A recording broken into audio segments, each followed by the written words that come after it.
Welcome in. Hello, everyone. Venice, Yoshida, Matthew, Shay.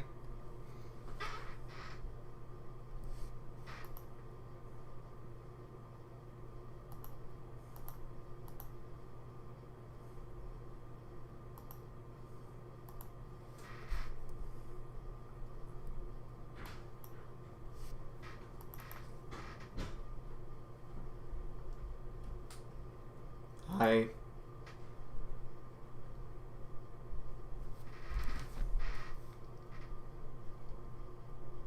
Hi, Venice, again.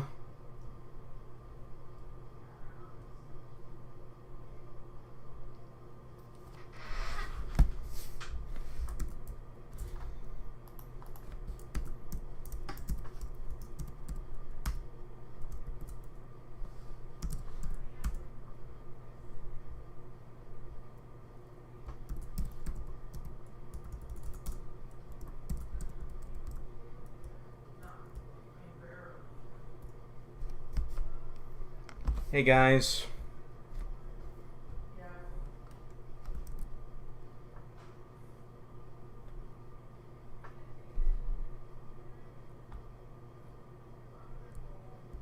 Thank you, Joe.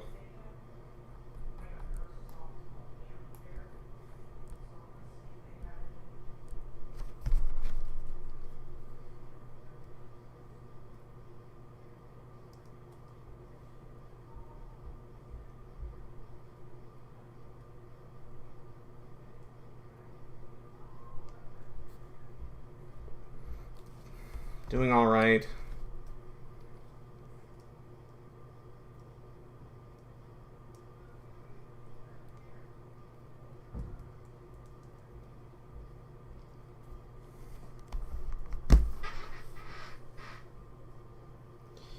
It's been treating me pretty well.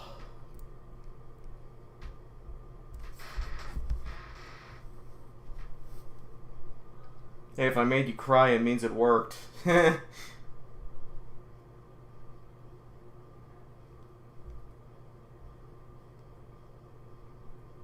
Hey, Ash.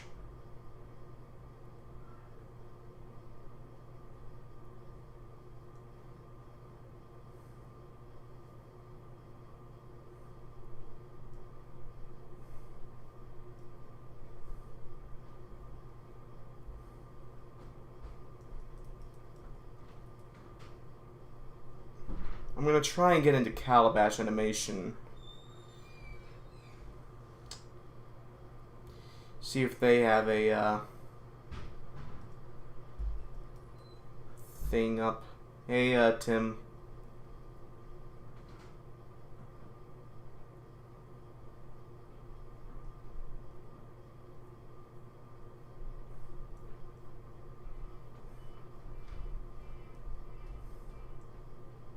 Happy early birthday, Timothy.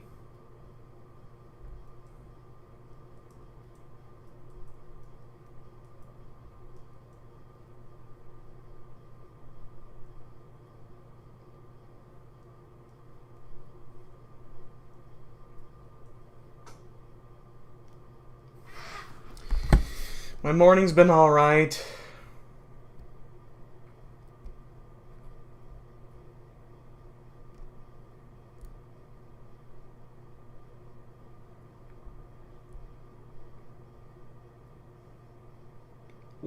What do you mean negativity? I don't get it.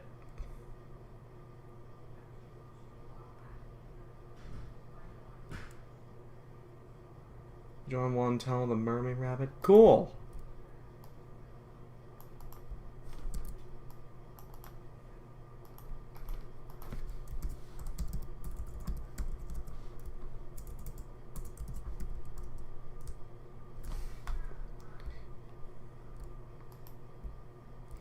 Oh. I mean, I guess it makes sense.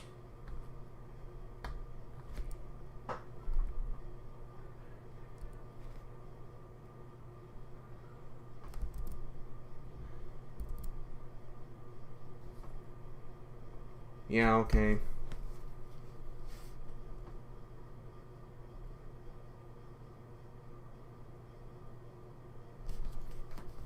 Finally, you made it, Stinky. I don't know what happened to you. Like, I saw you in the chat, but then you just vanished. What the hell's the deal with that? Thanks, Matthew.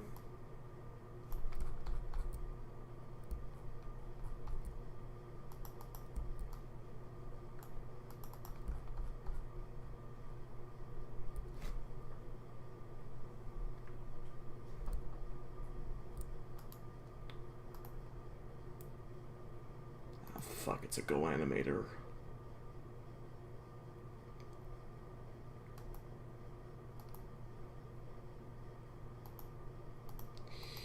Life's been treating me well.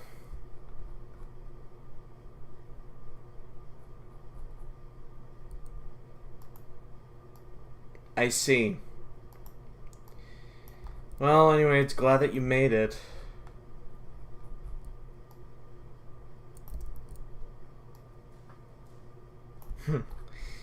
Yeah, glad you enjoy my company.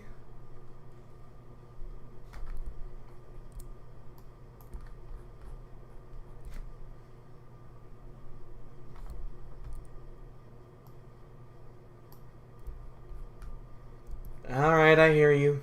I hear you now. Well, Venice, since you asked, Wilbur's, trying to get an apple out of a tree, but the problem is Gnarly's already in it.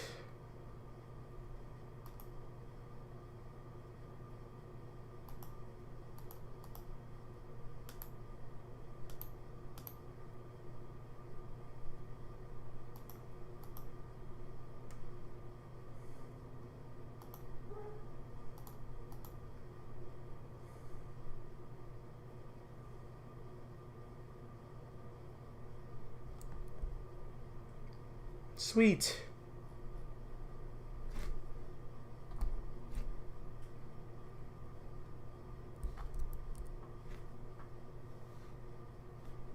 Oh, he sure is.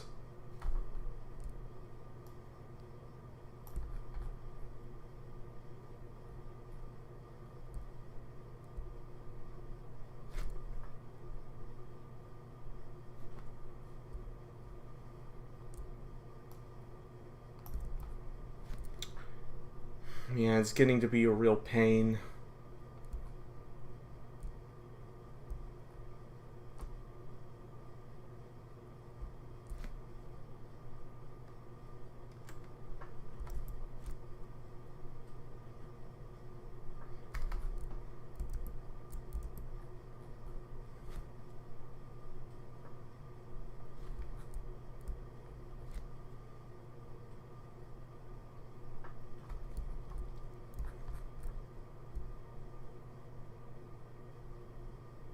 Hell if I know.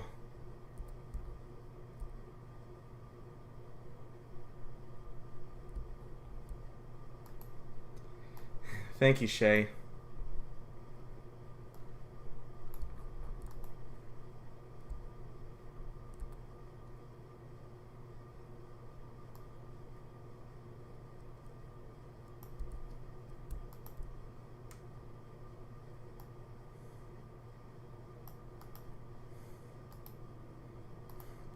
Thank you, thanks, Tim. By the way, congratulations.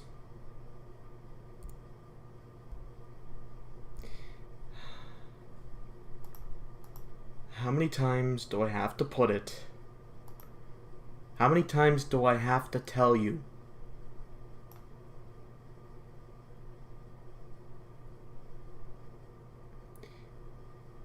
How many times do I have to tell you, Joe?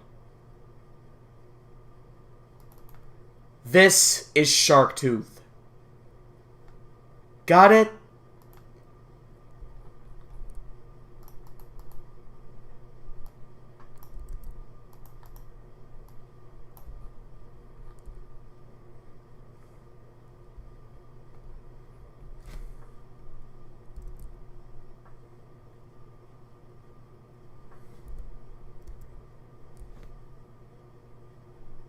Yep, you're all in the Moderators Club.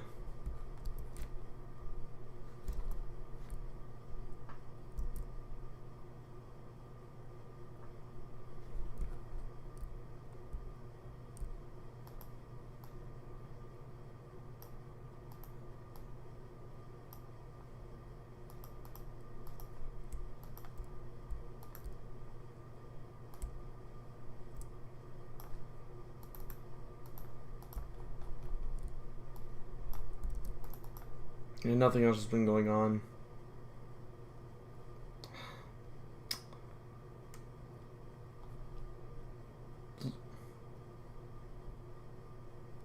Yeah, I think Venice will explain it then.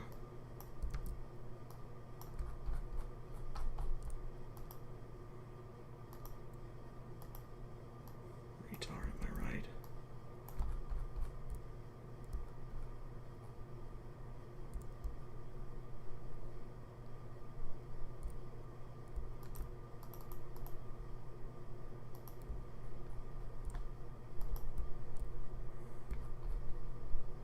Let me see if I got this in here.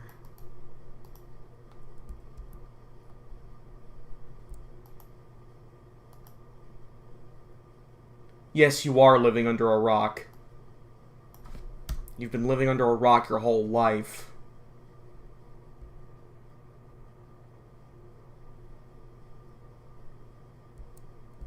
Yes, he does. Yes, indeed. Yeah, maybe even too sweet for his own good.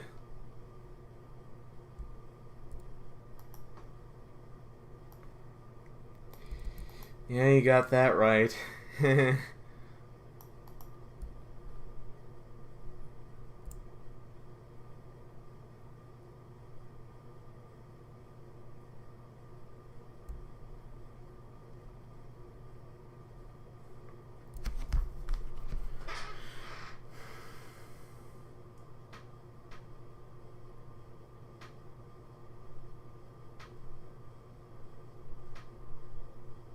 He's one of the most complicated biology. Yes, he is.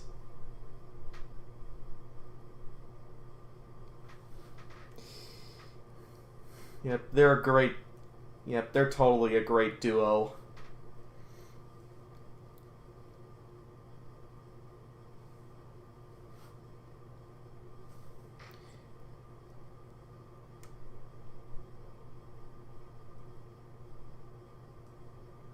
Yep, he's got a heart.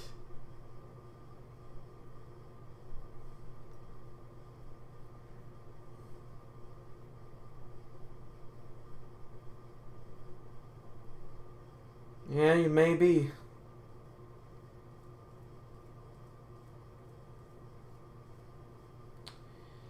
Yeah, it's a real scorcher out there today. Welcome, Drew. Let's see, where did I leave off?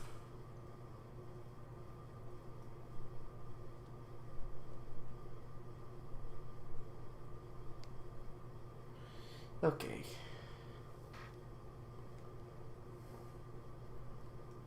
Oh, yeah. Hey, you do make a good point, Venice. I think Wilbur is the funniest of the sharks. Yep. And thank you guys for the compliments.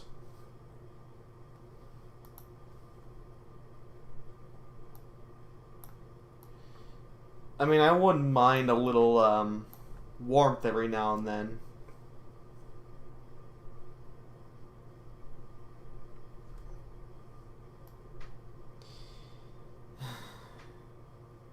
I can relate.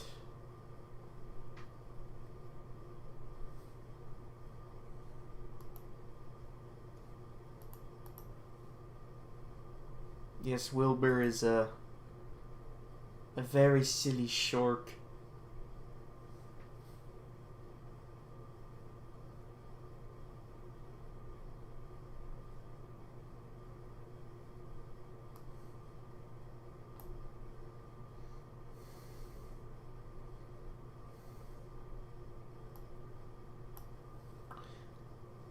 Hi, Simon. Welcome in.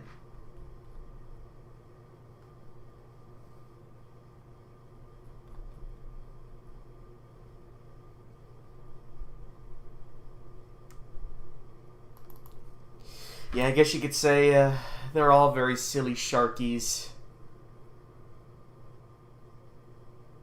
Kinda like here. For cooler seasons.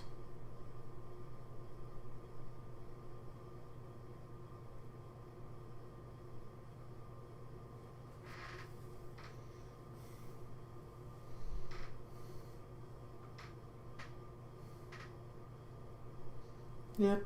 They're an amazing addition to your series. They would definitely won me over. Yep. I'm so glad you like it. And as you can see here, they're very silly sharks.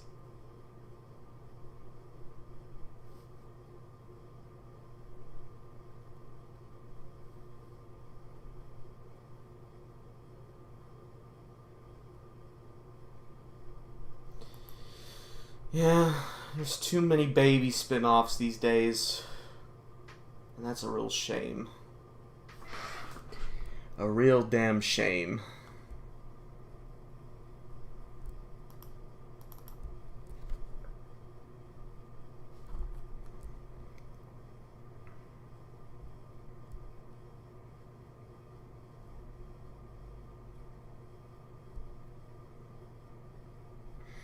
Yeah, like I'm a big sucker for sharks. I know I said it many times before, but I can't help it.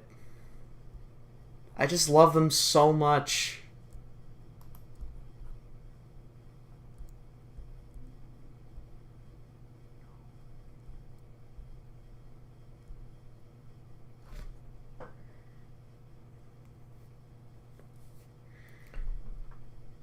Oh yeah, that scene. I remember you telling me that in DMs, Venice. That was just terrible.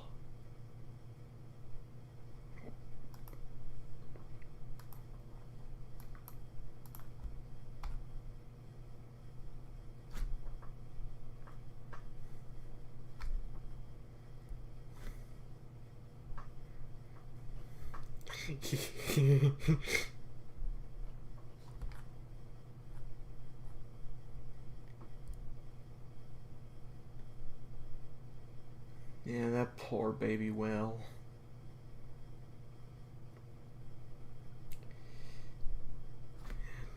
It's like it's like nothing is original anymore.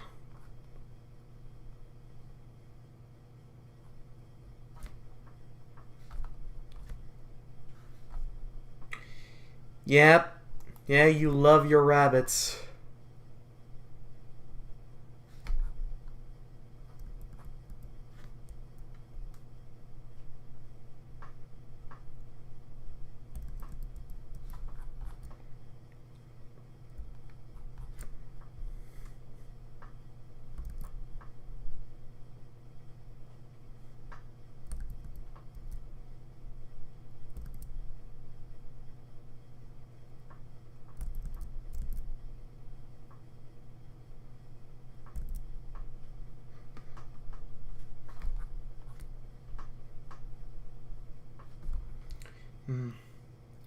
I don't even know. Like, I've got a feeling it was only made for shock value.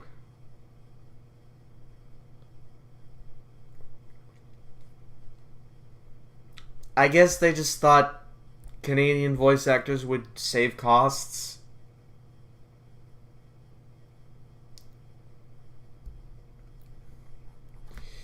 Yeah, they're either too saccharine, or in the case of the Total Drama in case of the Total Drama spin-off, going too far.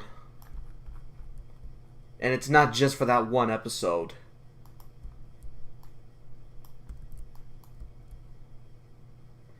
It's weird, but I like Sam Vincent's work in it. He did try. He gave it his all.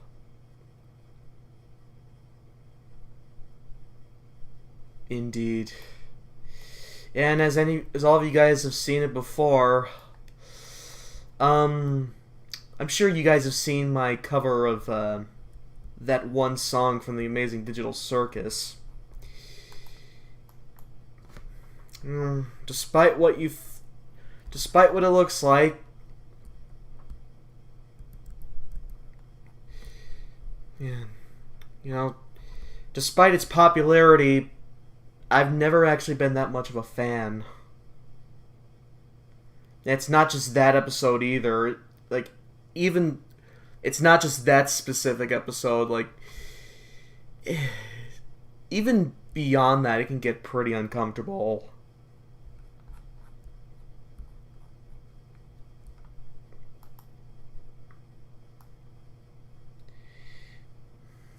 We'll just have to see how busy my parents are.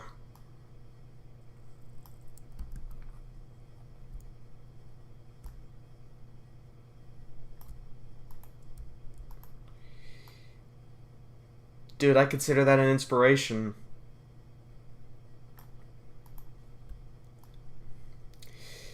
Yeah, especially since there was an earlier pitch where they were going to age down the characters to like 10 or 11 and would have them be in like middle school or something.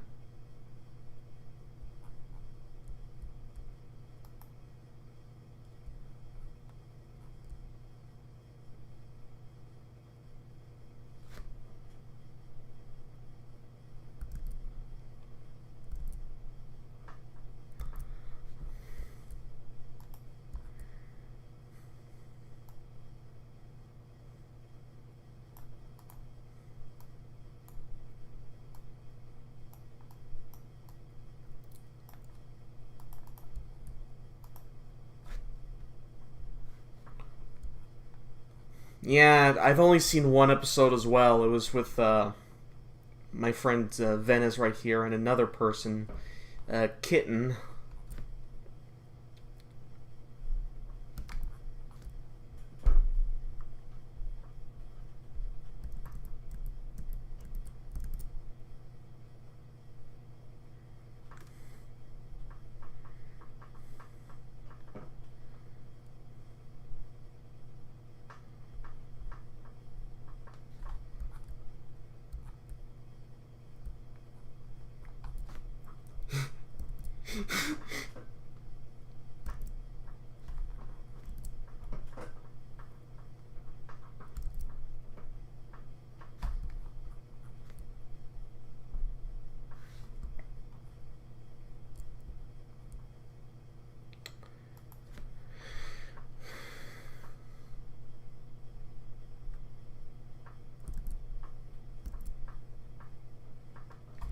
There he is.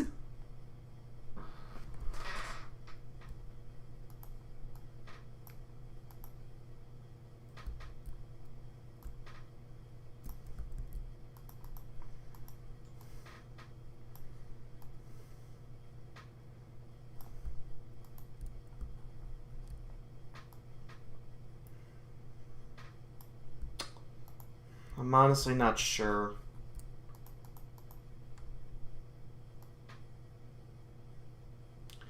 No, it did not.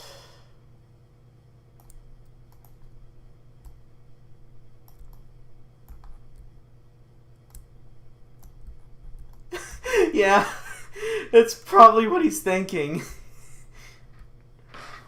Get me out of here! Get me out of here!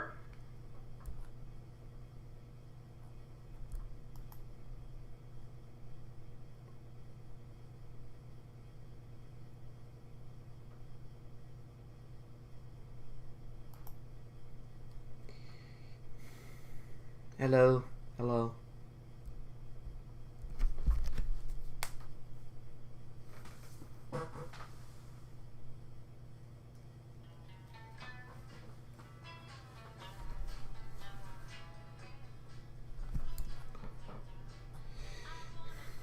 Yeah, there's many episodes of SpongeBob that I consider good and others that I consider bad. But I can't be very specific on everything. Watch where you're shooting, that fanged brain! Didn't you and I talk about how SpongeBob can't tell a real story nowadays? Yeah, that's right. Yeah, for those who don't know, the problem me and Venice have with SpongeBob nowadays is that they don't really tell that as much of a story nowadays. I even told Venice last night, it's like, whenever I watch an episode of SpongeBob nowadays, it's basically shit happens for 11 minutes with no rhyme or reason, the end. I mean, you can give crap to the Paul Tibbitt era of SpongeBob all you want, but at least it knew how to tell a coherent story.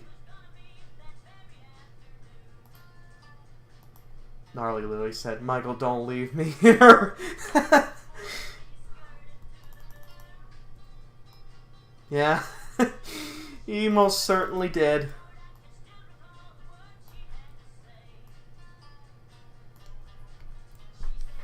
The only thing I've been complaining about is Gnarly. Yeah, that disgusting freak of nature. And her buff little brother, too. Ugh.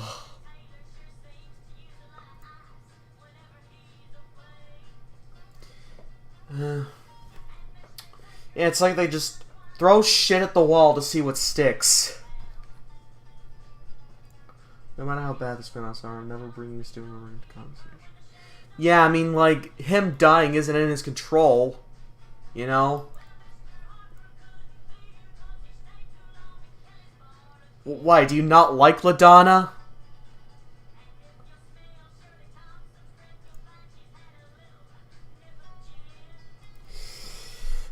Yeah, Well, Bird, not at me!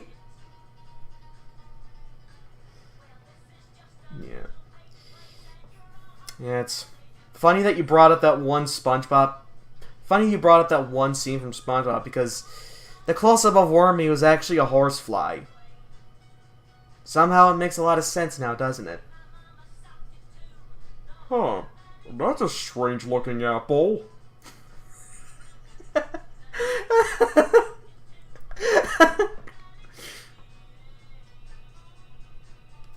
Yeah, I feel that way too. And it's weird because, a lot of the crew that worked on SpongeBob actually got their start on Rocco. Yeah, it's weird that SpongeBob ended up becoming a clone of Ren and Stimpy, basically. A clone of Ren and Stimpy. Yeah, I think nowadays SpongeBob basically turned into another Ren and Stimpy clone. Which is...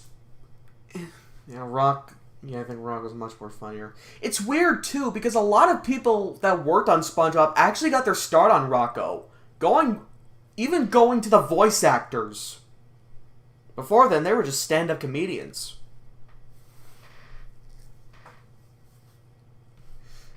Yeah. I mean, horseflies in general are kind of scary in and of itself, because they literally try to eat you alive.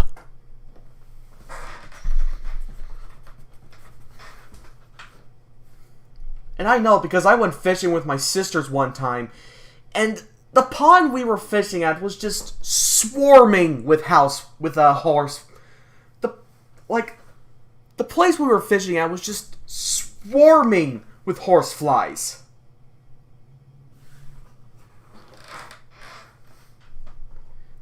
Yeah. And I think one of them bit me on the side of my face. I think one of them bit me on the side of my head, too. Because I remember walking one time and something landed on my face and I swatted at it. And the next thing I knew, I felt super itchy.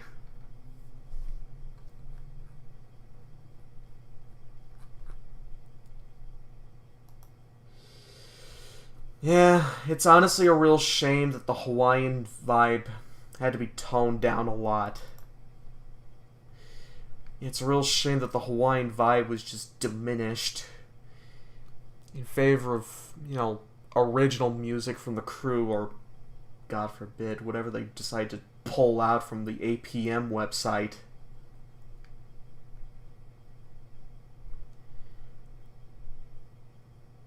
Oh, gee. Wait, you're allergic to them? Oh, man. Jesus. I mean, I've heard of people being allergic to bee stings, but this is just sad. But this is just sad. I'm really, really sorry you had to be subjected to this, Matthew.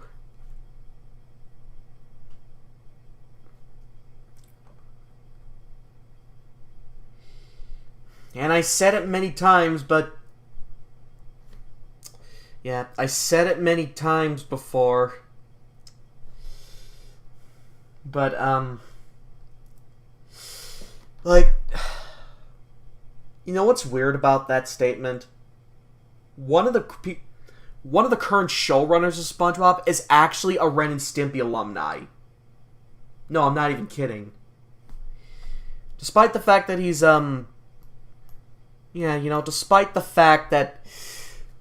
despite the fact that he's basically associated with SpongeBob nowadays, like modern SpongeBob nowadays, his credits actually go all the way back to the first season. Apparently Patrick was more of a super dude back in season 1. Yeah, they just liked him being dim-witted, and so they just have him, his whole character be that.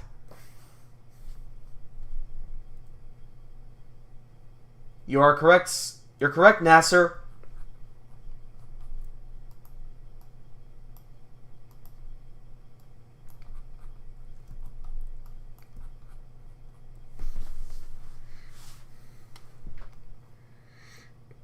Horseflies are a little spawn of Satan. Wait, they are? Oh, I get it. I'm assuming you made Beelzebub a literal spawn of Satan then. I'm assuming you made Beelzebub a literal spawn of Satan then. If your description of horseflies are anything to go by.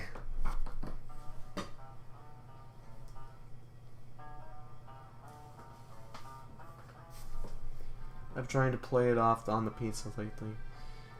Oh, lay off on the pizza lately. Oh, I get it.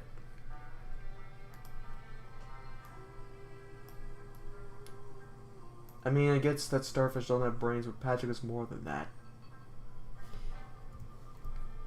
Yeah, he's basically full-on brain dead, with no sense of reality.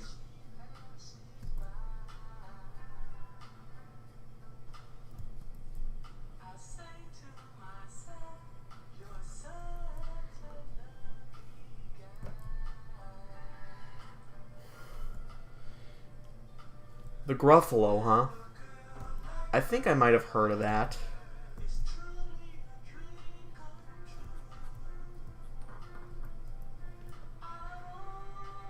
Wait, I got a better idea.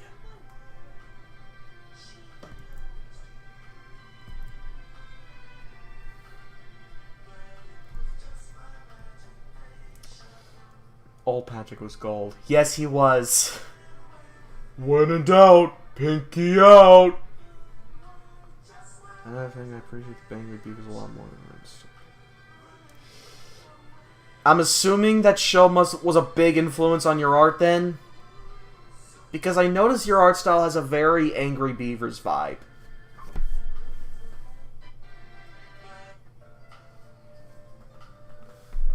Okay, thanks for coming, Shay.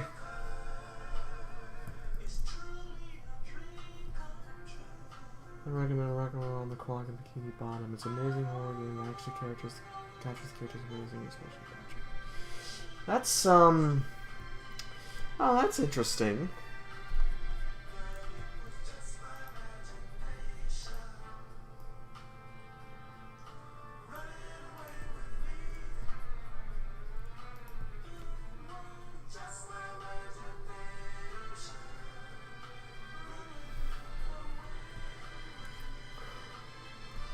Yeah, I just thought I'd get this on him.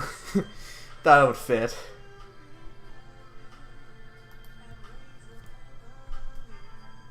Damn it.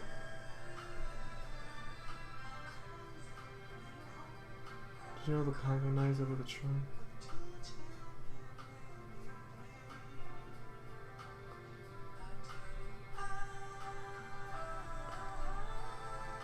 That'd be a nice use of a comedic expression there.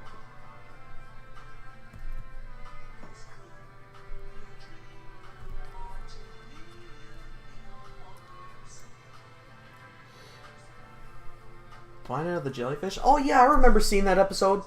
I remember seeing that episode on the day it premiered. That's how old I am.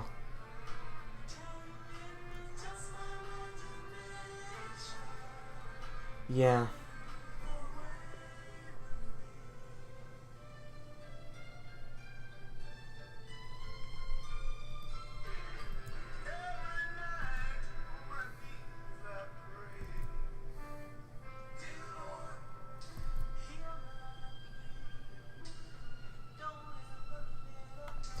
Hey, Ken. Yeah, the same can't be said for its sister episode, though. I'm really glad you like the way I draw character expressions. I've been influenced by a lot of tunes in my day.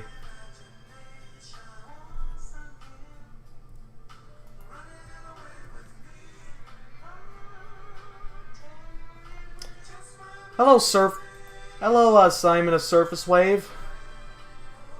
What's cooking, you say? This. So what's going on here is Wilbur is aiming to get an apple through a bow and arrow, and what he doesn't realize is Gnarly's already in the tree and has an apple on his head. Also, hello, Ian. One Krabby Patty, hold the mayonnaise. Actually, I'd like mine with extra mayo.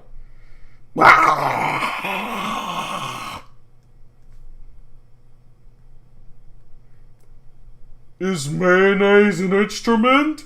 No, Patrick, mayonnaise is not an instrument. Horseradish is not an instrument either. I love that scene. Well, will we see a design for Marco at some point? What do you mean Marco? If you're talking about that character from Superstition Avenue, I'm not really sure.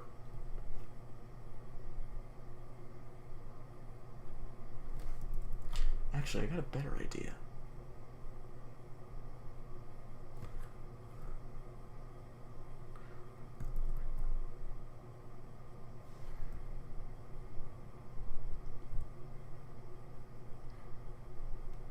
Is this the Krusty Krab? No, this is Patrick. Thank you, Ken. I have more ideas for stories as well. Well, if you have more stories, then drop them in DMs. I'd love to see it.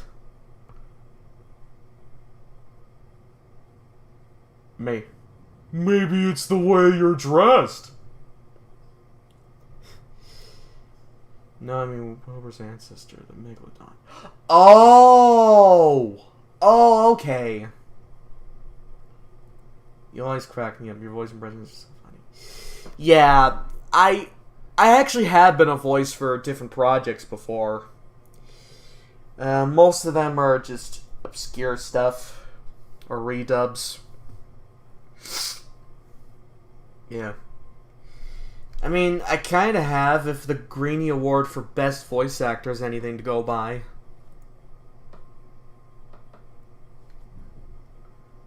The best time to wear a striped sweater is all the time.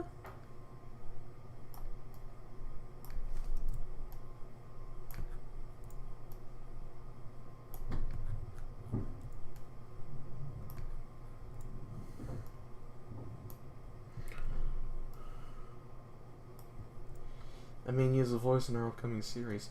Ah. Yeah, that's true.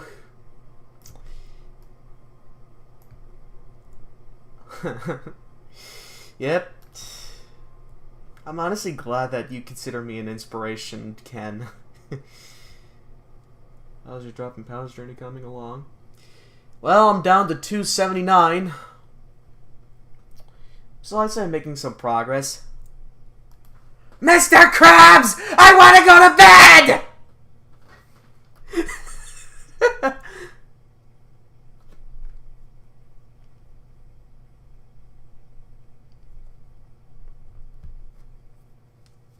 Yeah, that's right. I was also in a few Baby Lamb segments. I even had a small part in the movie. I even had a small part in the Baby Lamb and Friends movie.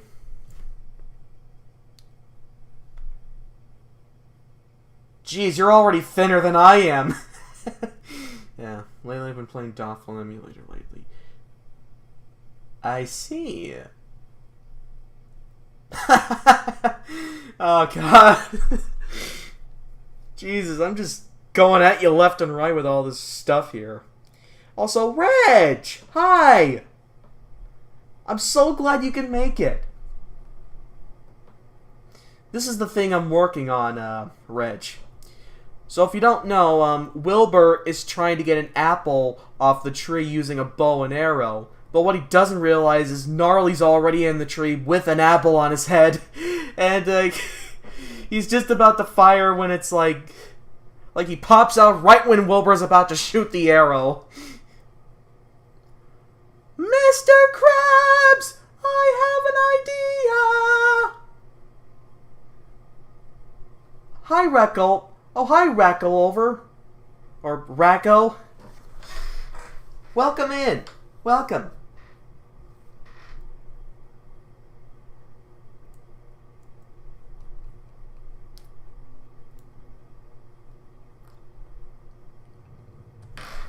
Is this the Krusty Krab?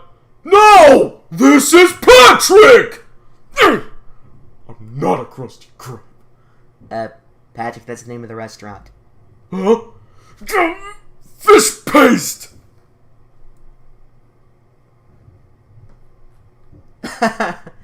Yeah, he certainly isn't. Yeah, he certainly isn't. Given the nature of these two.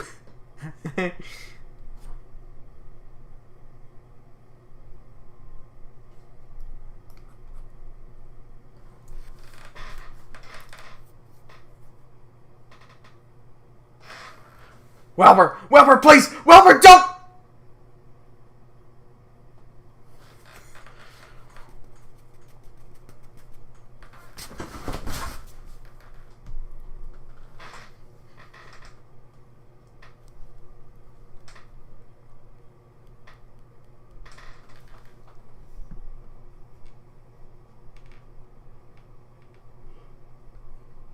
No! My name's not Rick!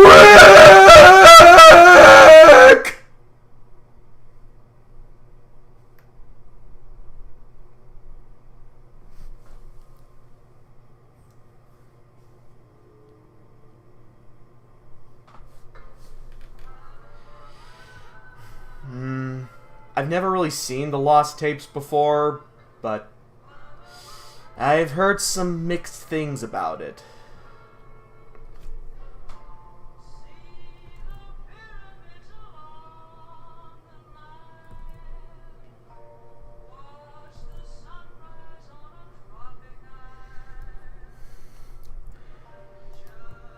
Jeez, I must be a...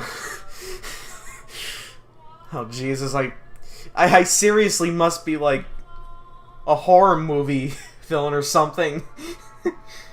You know, this almost looks like Wilbur mistakes me for an apple. You know, I could definitely see that. I mean, could you really blame Wilbur for thinking he looks like an apple?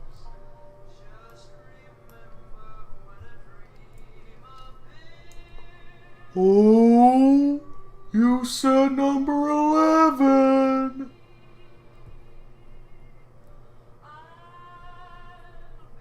Yep, they sure did.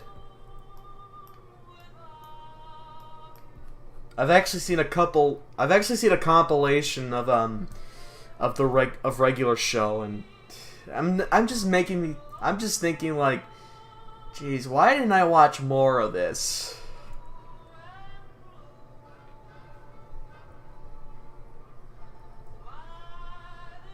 Wilbur, I'm not an apple! Wait!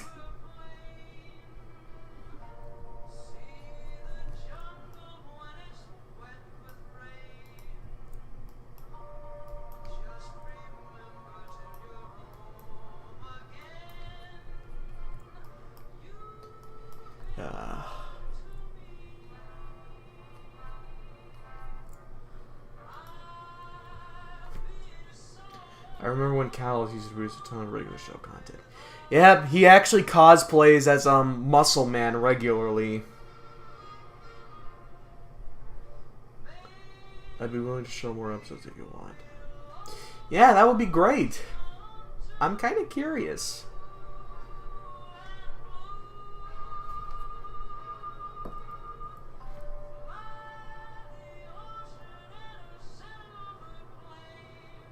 Patrick, I don't think wumbo is a real word. Oh, come on.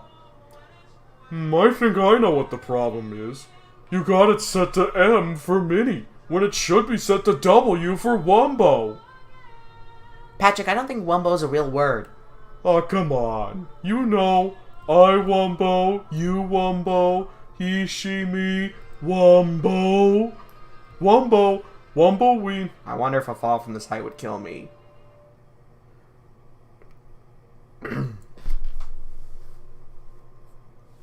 Oh, ha ha ha.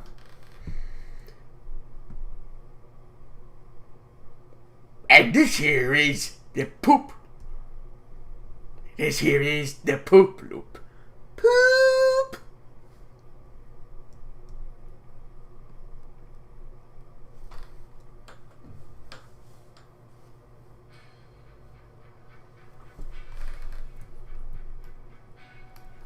Yeah, I just love these guys so much.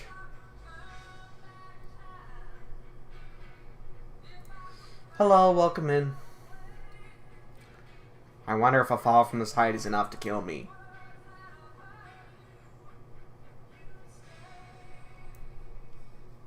God, it's just you guys, like, I don't know what it is, but being with you guys is like, it helps me kind of, like, you guys just make me smile.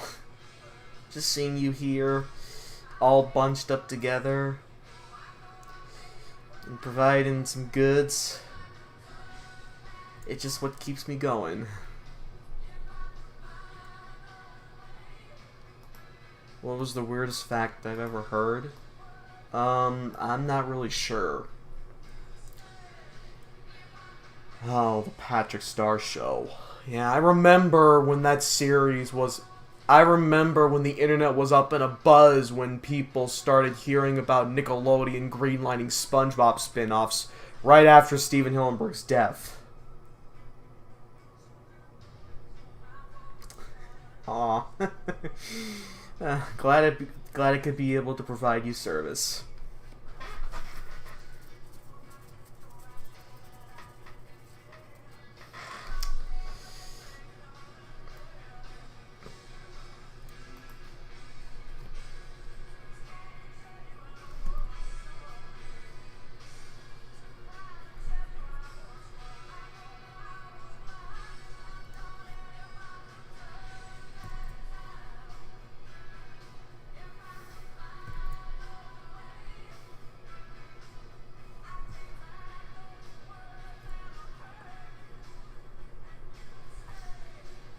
I don't think I've ever heard of him. I don't think I've ever heard of him.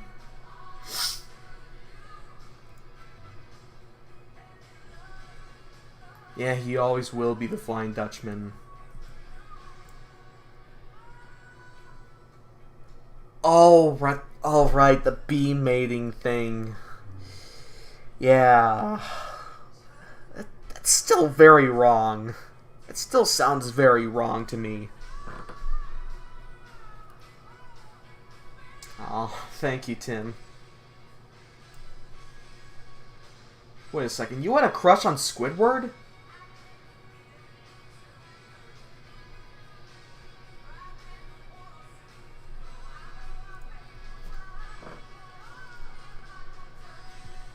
Once there was an ugly barnacle. He was so ugly that everyone died. The end. That didn't help at all.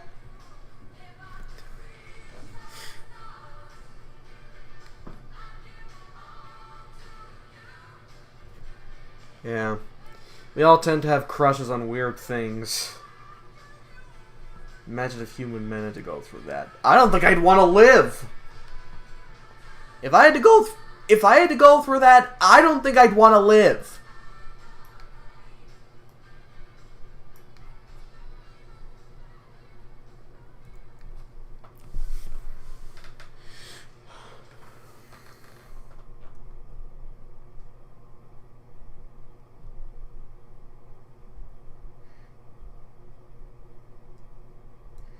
Yeah, I mean, if it was animated, then it would fit right at home. If it was animated, then I think it'd fit right at home at Cartoon Network. Oh, congratulations! Nice job on getting married, dude.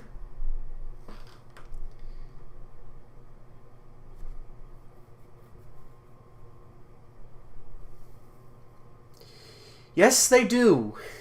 For those of you who don't know, bees tend to get drunk in a similar fashion to what adults do.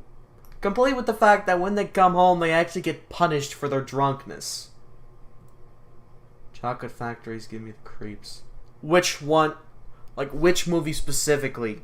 The original movie with Gene Wilder, or the Tim Burton movie?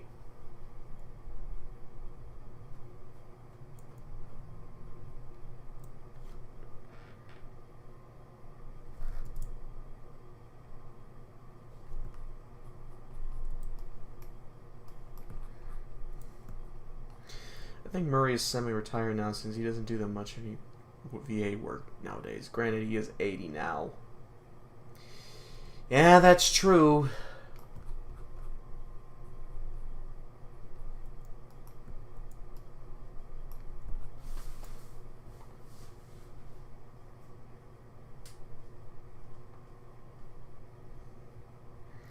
All of them. You don't know what they did to Chili. Oh.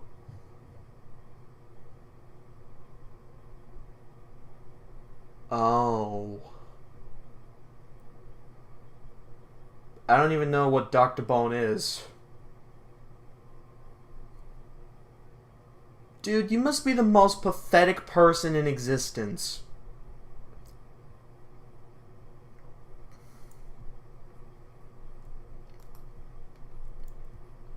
You must be the most brain-dead person I've ever seen. Like, who are you really? Like, who are you? Drop the act. I'm not dumb.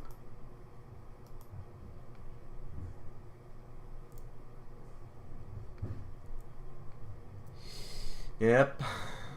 It's not as intense, but it does have its intense moments. There's no earthly way of knowing which direction we are going.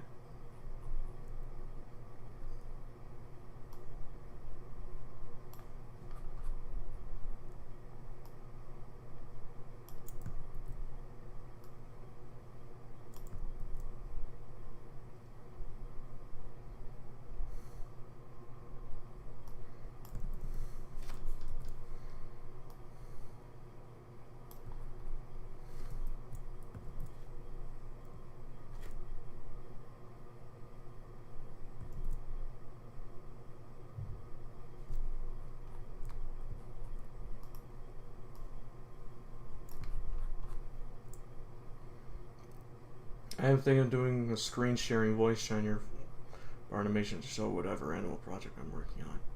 Hey, that'd be great! What has it like been voicing Riley so far?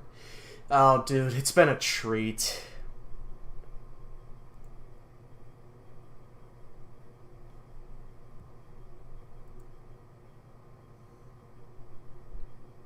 I see. I like both Gene Wilder and Johnny Depp. Doc Factory for a different reason. Wilder version captures the feel of the OG book. Depth version follows directly from the book more. Oh, okay. I see.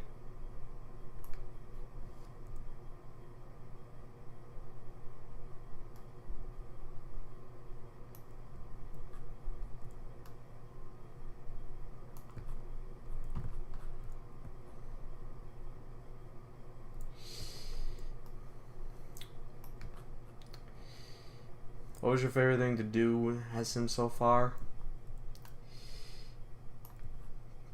Provide my acting chops. Honestly, if I were to make a choice, if I were to choose what my favorite thing to do as him,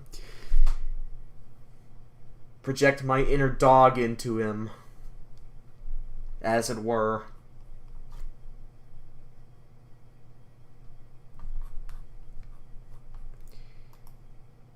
Now it's just click, click, click,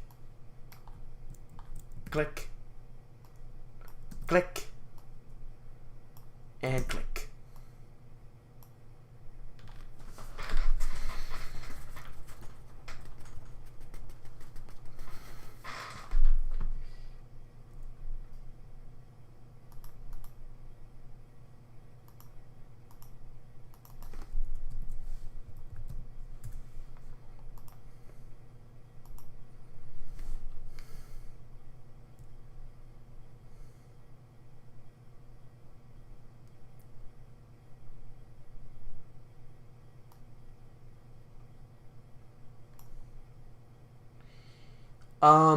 Probably that late night lollygagging thing. Yep, they're apples.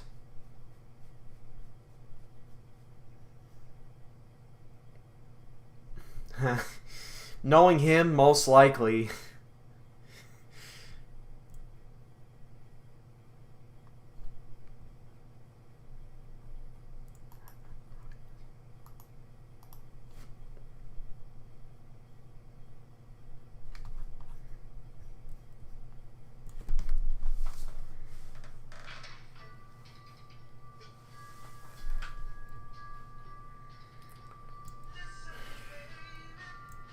Let's see,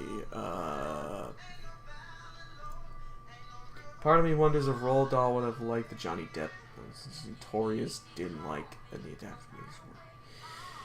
Yeah, he almost never liked any adaptation of his movie, apart from the BFG movie that Cosgrove Hall made.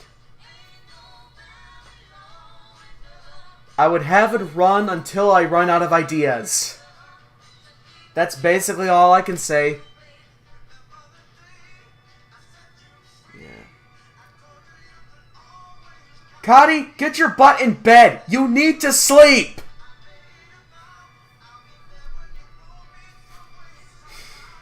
Yeah, I'm just... It's such a treat getting to work.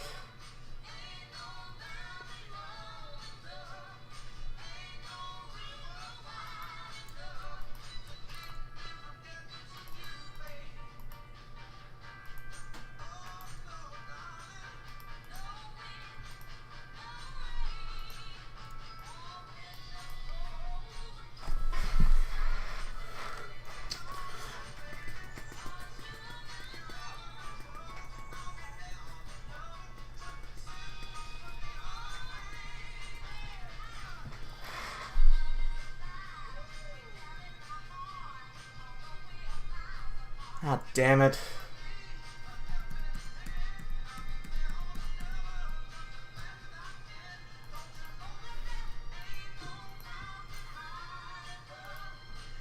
My mother probably honed him into the importance of sleep. Most likely. I mean, a dog needs its rest after all. And Riley's no exception.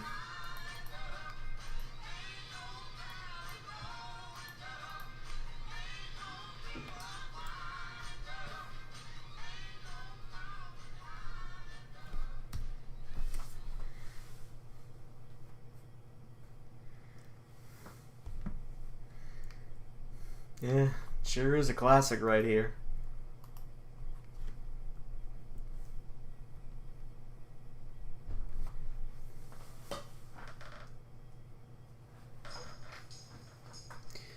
He's a doll, but he acts like a dog. Dude, you must be the most pathetic human being I've ever seen in my life. Really, stop trying to Dude, stop trying and... Dude, stop trying to convince me you're Simon, and just... tell me who you really are. Like, I'm legitimately curious to know who's behind all these accounts. Like, I'm not even joking. Hey, the next time... Yeah, BFG, that's the one. He had Spike Milligan from Monty Python in mind for the role of Willy Wonka once.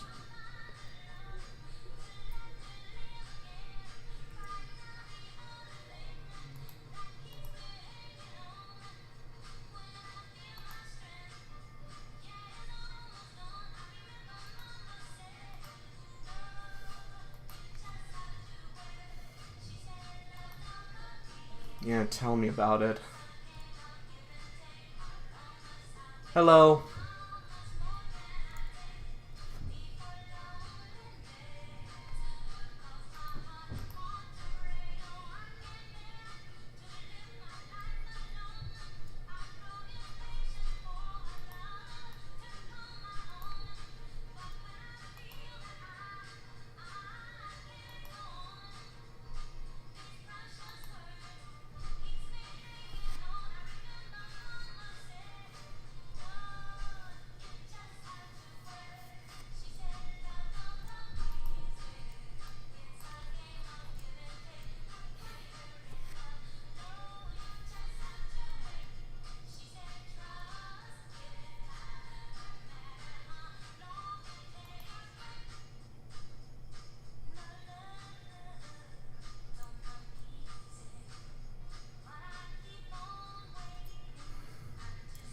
I love their dynamic.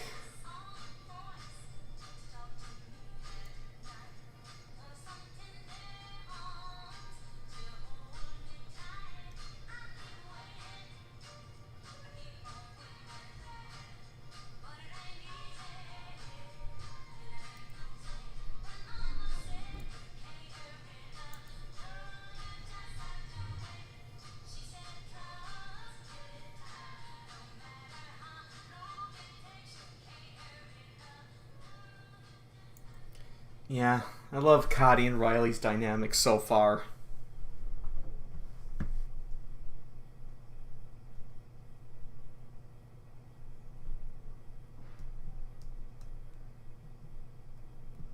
They're just so cute together.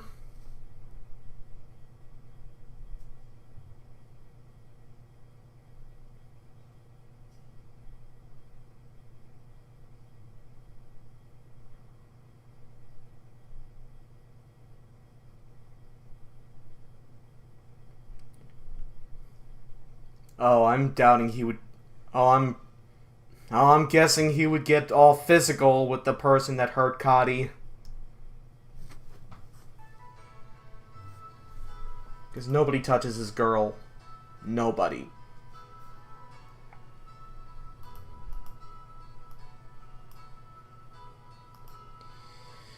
Yeah, the Bob Evans mac and cheese is delicious. Same with the Popeyes mac and cheese.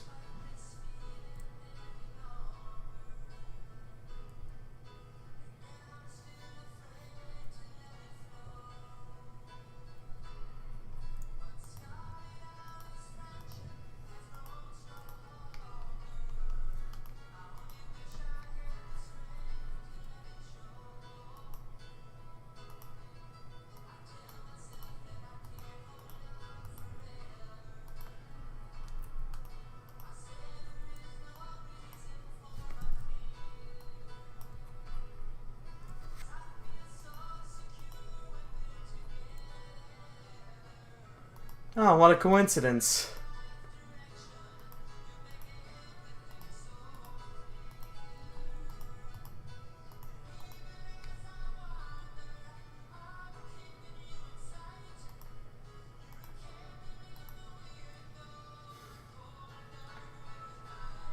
Oh, really? Oh.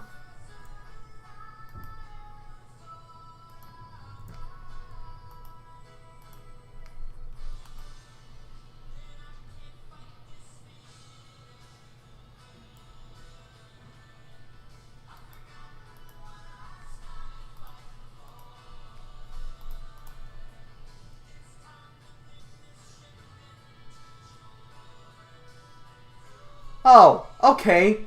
That makes sense. Bye, you piece of shit.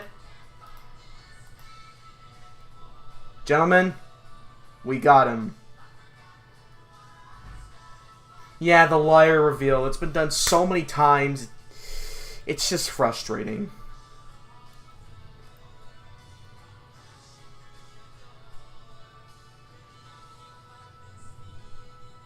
Okay, which one of you guys hurt my girl? Like, okay, which one of you guys hurt my girl? Don't worry, I just want to talk. I just want to talk. I just want to talk. Come on, I just want to talk.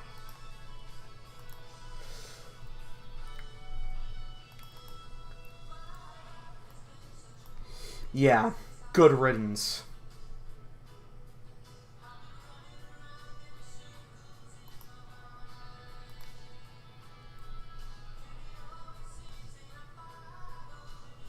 What do you mean people are impersonating this fanboy?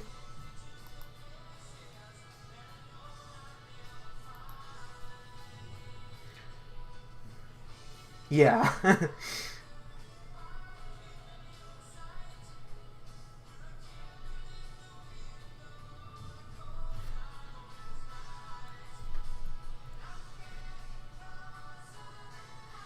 No, you cannot. You can't run.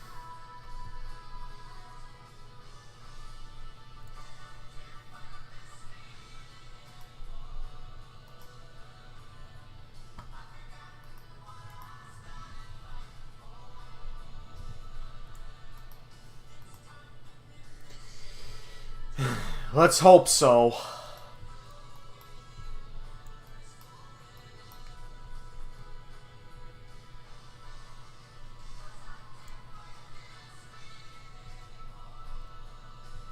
Yeah, let's hope this is the last time we see him.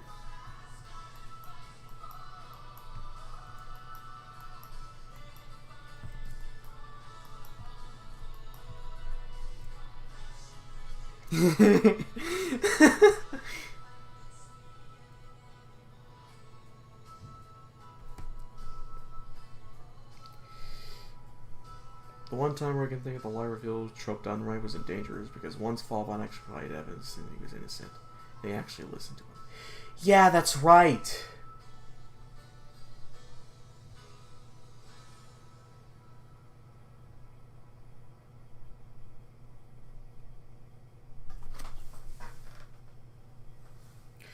I remember watching that episode. Like, for that trope, it doesn't make sense if the character has a reputation of lying, and if others don't trust him.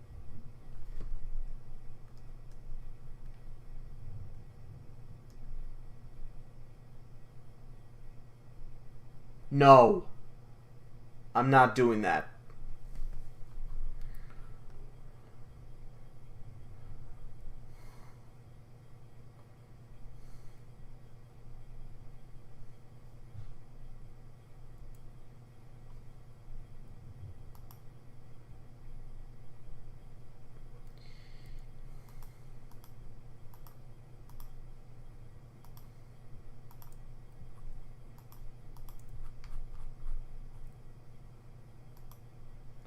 It didn't drag on the entire episode. It was handled very quickly and perfectly. Yeah. Yeah, that's a very nice example.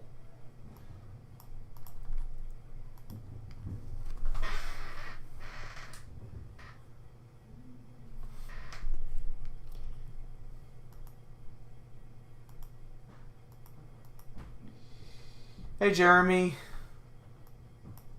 Jesus, the whole gang's here.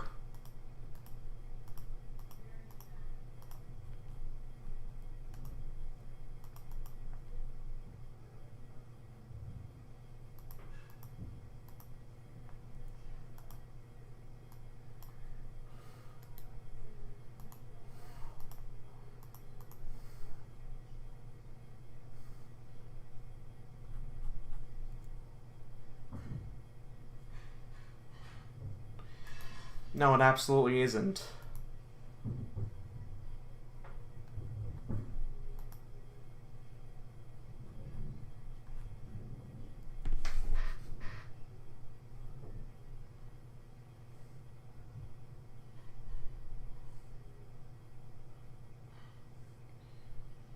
I'm sure nobody would even apologize to that person.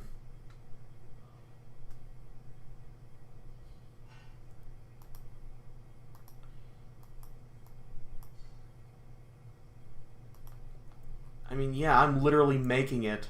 What more proof do you even need?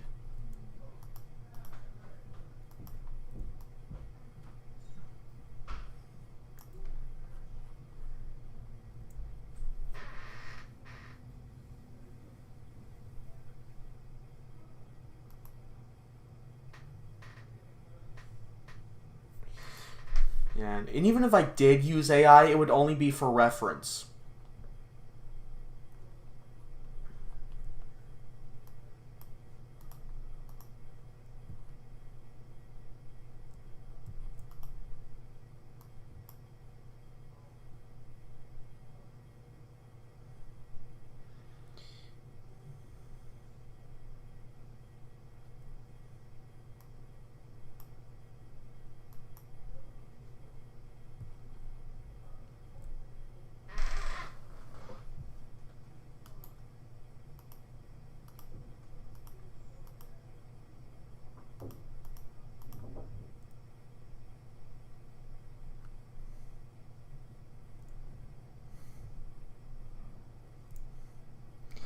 I'm doing fine, Jeremy.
I see.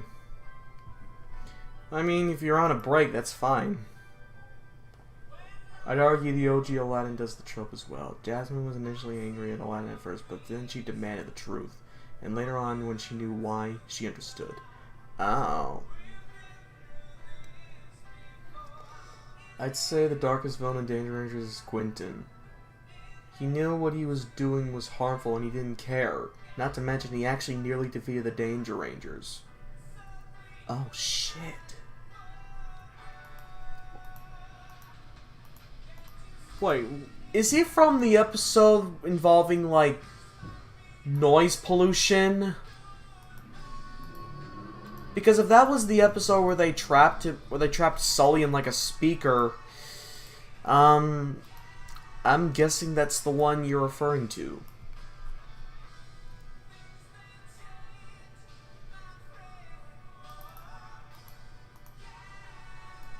It did, huh? Awesome.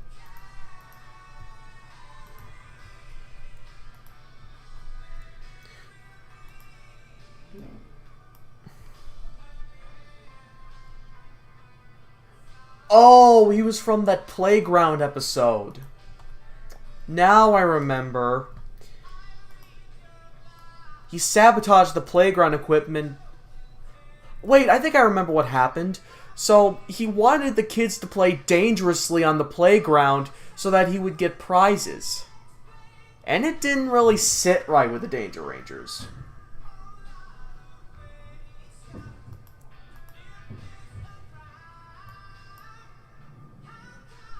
He even said that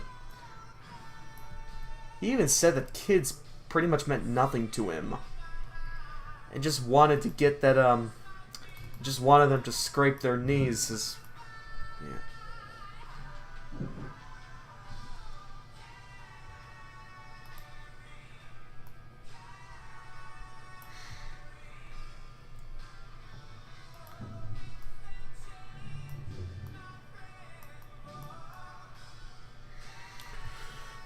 Let's see.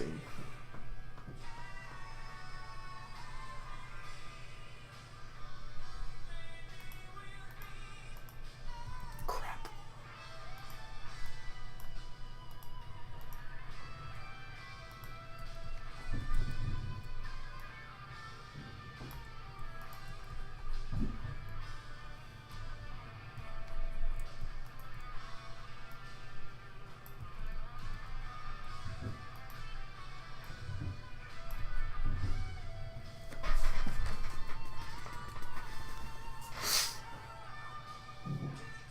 More specifically, he was using them as a power for a teleporter. Oh.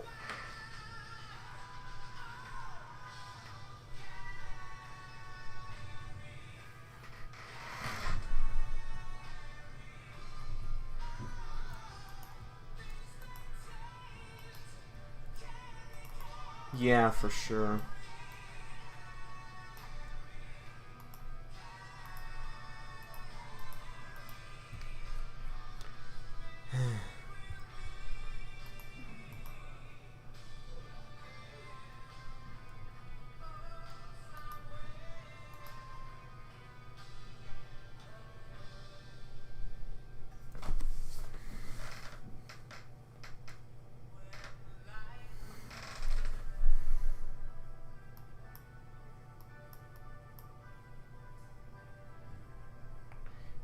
Yeah, you said it.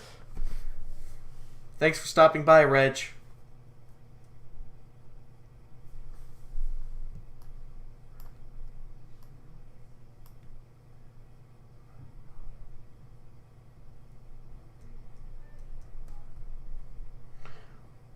I do remember the other episode you mentioned, though.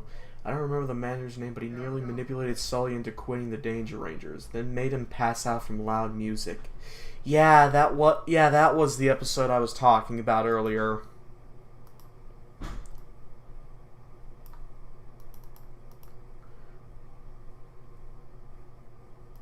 If you're not gonna say anything nice, don't say anything at all. It's simple knowledge. He nearly made Sully go deaf from being in that speaker. Yeah, they did. They did almost make him go deaf. And it wasn't subtle either. Like, we literally see him pass out.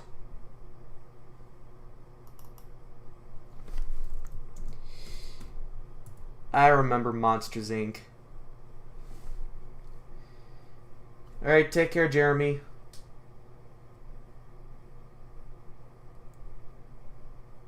Ah.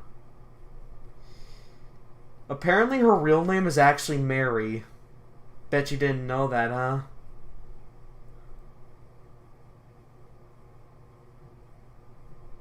Hello.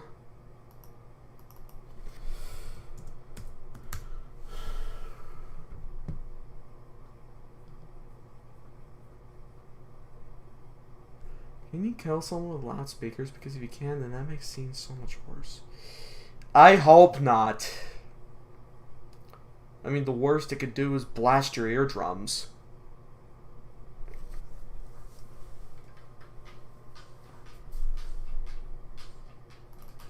Yeah, that's why I made you guys moderators. Do all the heavy lifting for me.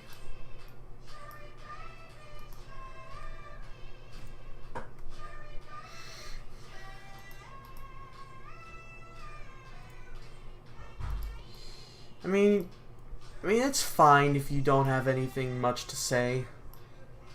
I'm not gonna criticize you for not chatting. I know. Yeah. Now, hot take, I have some... Rock is Modern Life and animes are funnier than Ren and Stimpy. And that's not to rip on the show. Yeah, I can see where you're coming from. They're written better. They provide some very funny, coherent gags. And they got some great animation to complement that.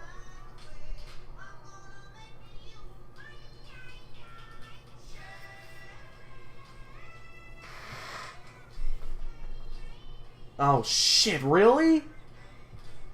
Oh damn.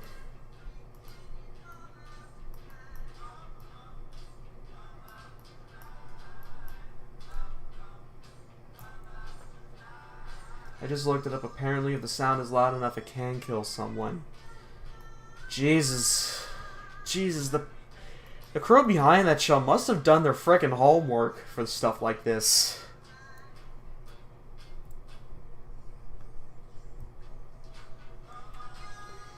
Well, it's more or less he's about to shoot Gnarly.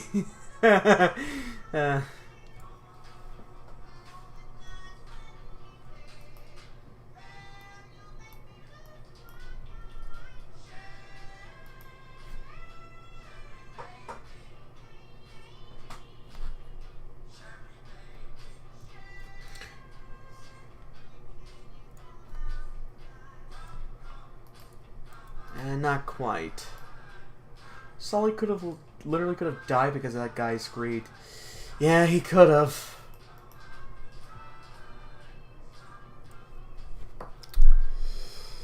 Yeah, on the topic of Danger Ragers, Chem Gems might have a both. Yeah, Chem Gems both have like a problem in case of like a dumbass kid and a problematic person.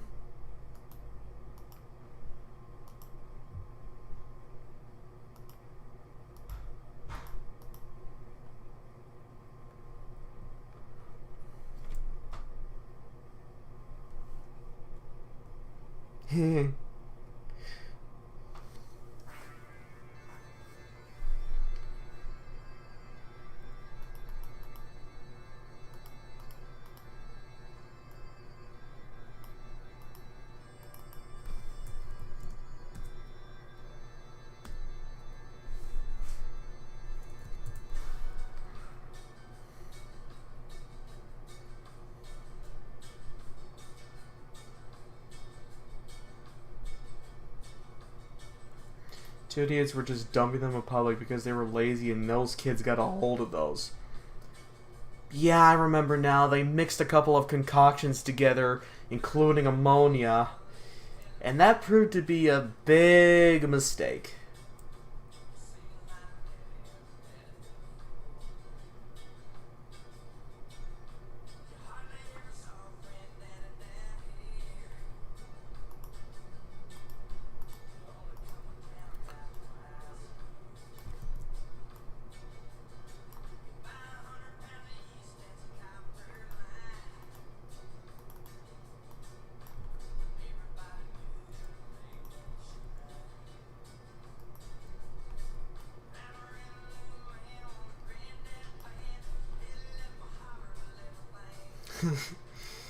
Thank you, Ash.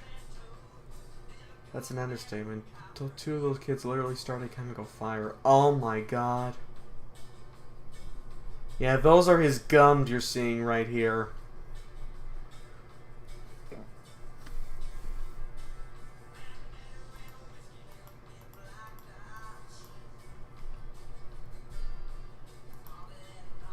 Would you be surprised if Gnarly and Wilbur are generally more fun than Ren and Stimpy secretly?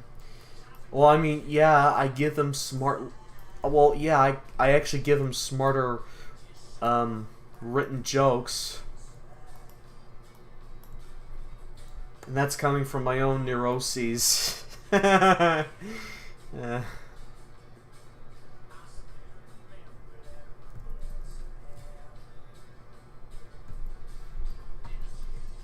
Wait, I got a better idea.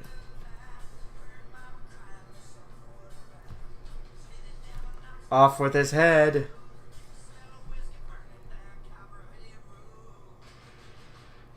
Yeah, I remember that one. I think I teased you that episode one time when I told you that It was during the beginning scene where Sully was complimenting on the thick, heavy smoke billowing around, and Kitty rebutted with, "Reminds me of the last time you barbecued." And that kind of implies that Sully is a bad cook, as you put it earlier.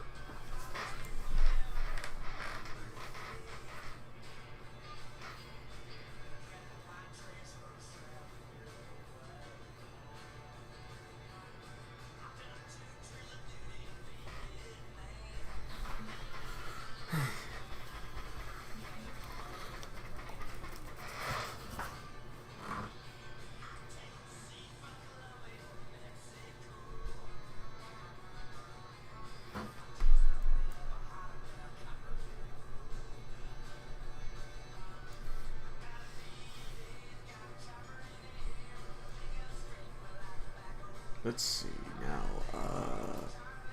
Oh, I got it. I mean, I'd imagine he's good with, at least good with fish. You know, his favorite food. Yep. You got that right.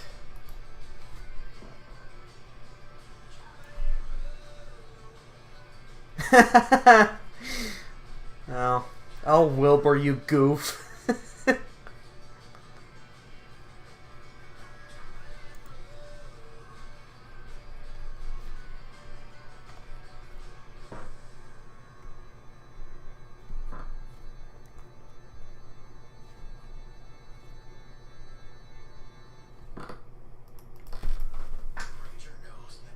Okay, let me... I think that's... Furthermore, you can literally do Ren and Stimpy style humor better than the actual show and its creator itself.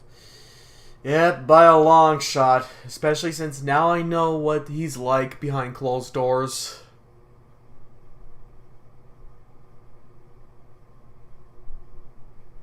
Dolphins don't even have sharp teeth, dude.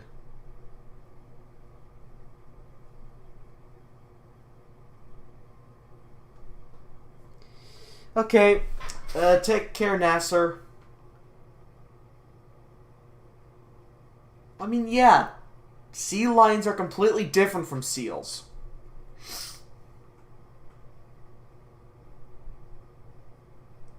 Yep, thank you, dude.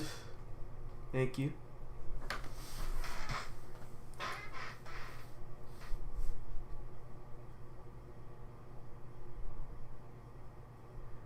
Do you even know the difference between a dolphin and a shark?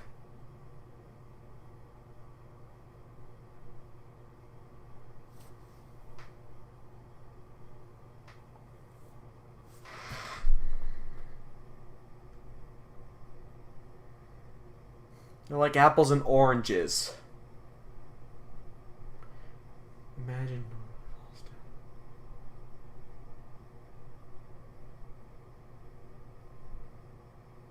Oh my god! Oh, fish sticks and apples? Must be my lucky day!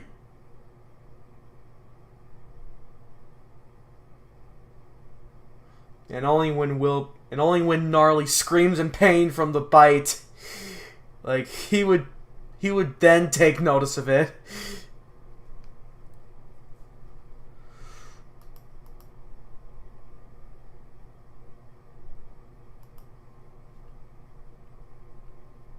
Alright, let's see, what do we have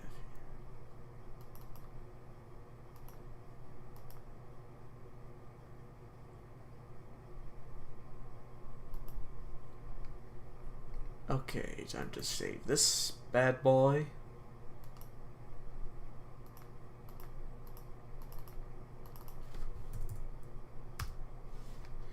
Yes, I want to replace it. And there we go.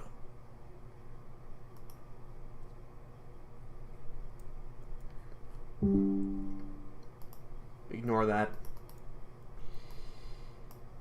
Oh god, I really gotta start cleaning up.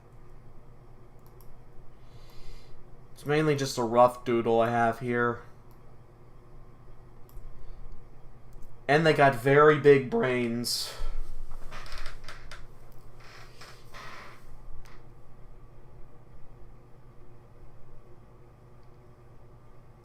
I mean, dolphins are technically have bigger brains.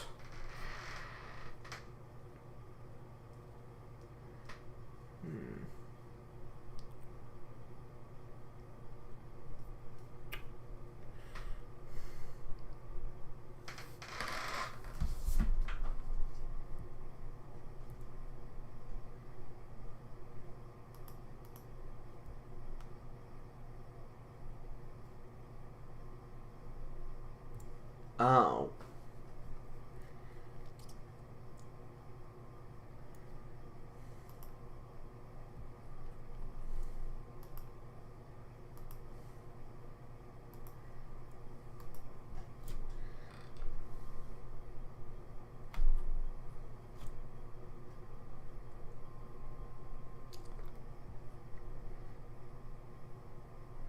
Yeah. That's true.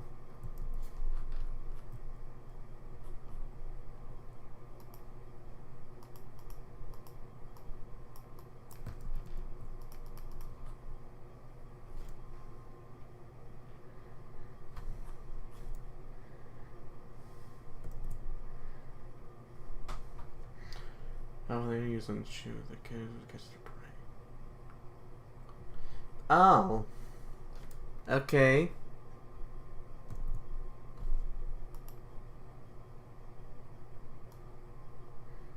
You like those characters, dude? I don't blame you. They're definitely a real hoot.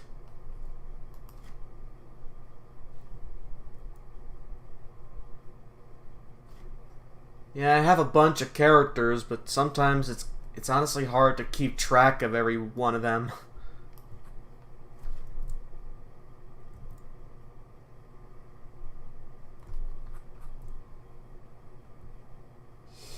Yes, that is Frank. He's a good boy.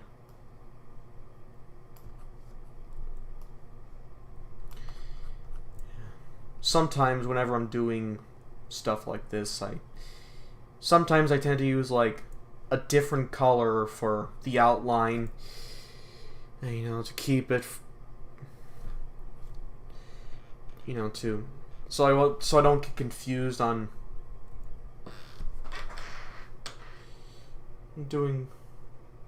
so I don't get confused on like which part I filled in or whatever. It might depend on if I have enough time to do it.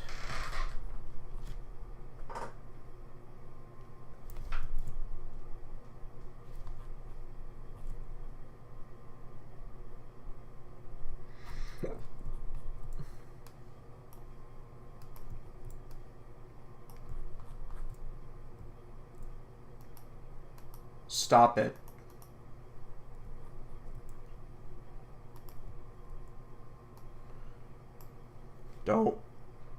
Don't make me tap the sign.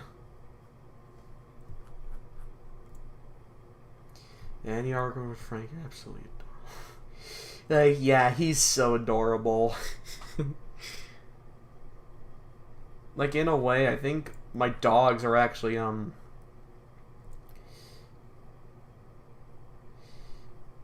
Yep. Yeah, I think, funnily enough, I think a couple characters actually nicknamed Frank.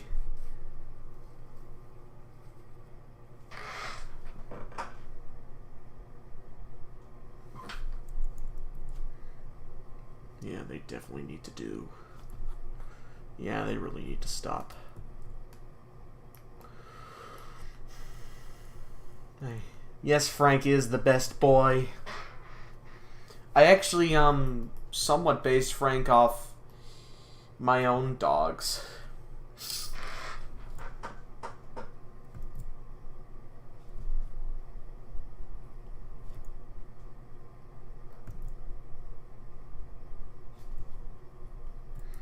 Yep, see, Matthew agrees with everyone here.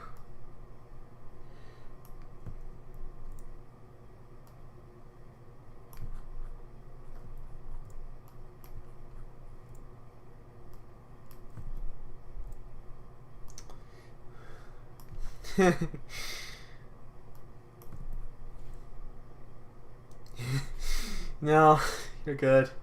I know you were just joking there.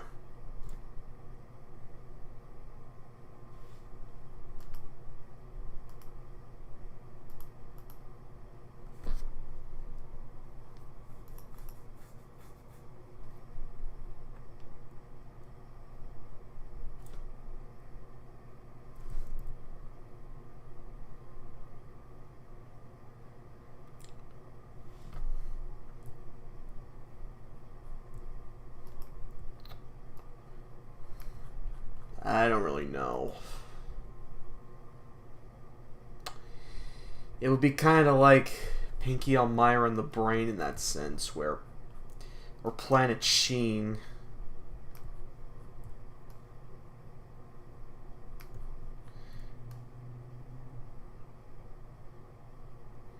Yeah, as Reggie pointed out before,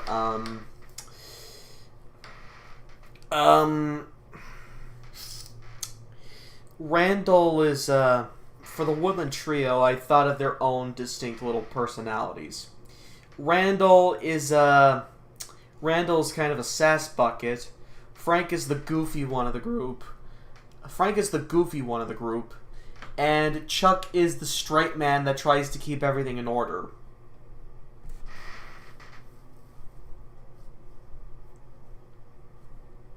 Oh my god.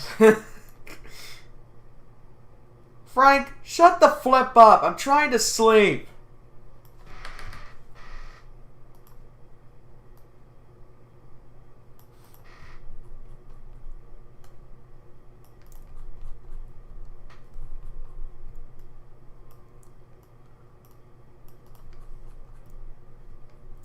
Chuck,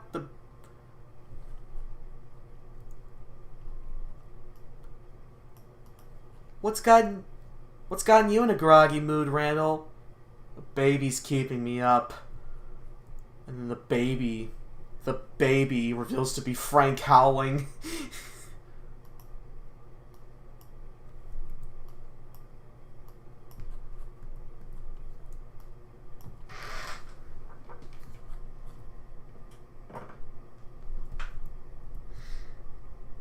Yep. Yeah, I think Randall might be another one of my favorite. You can tell me whatever's bothering you tomorrow, but now the world is trying to sleep.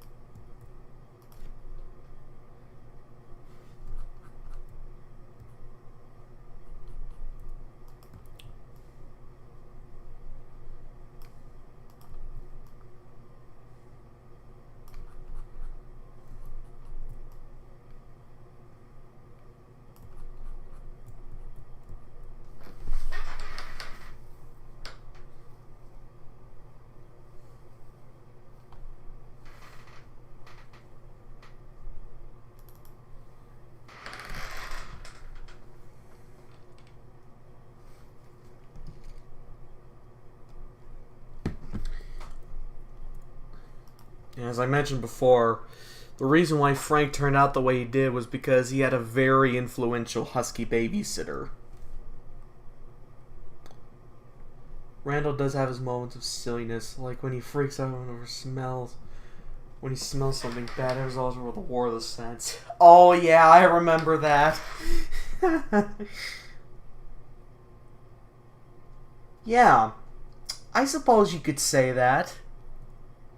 I mean, I did watch a lot of Disney shorts back in my day as well.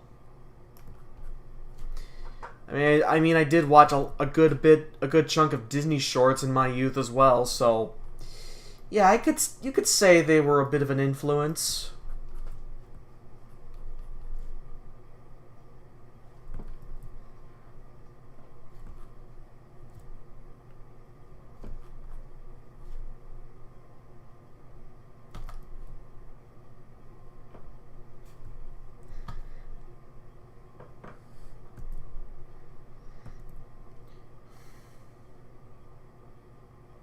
The duality of snakes, we have sasters and psychopaths.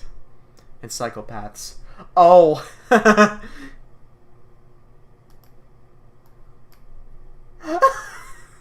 Yeah. He got PTSD. All because Frank didn't want to take a bath. Jeez, that's gotta suck for him.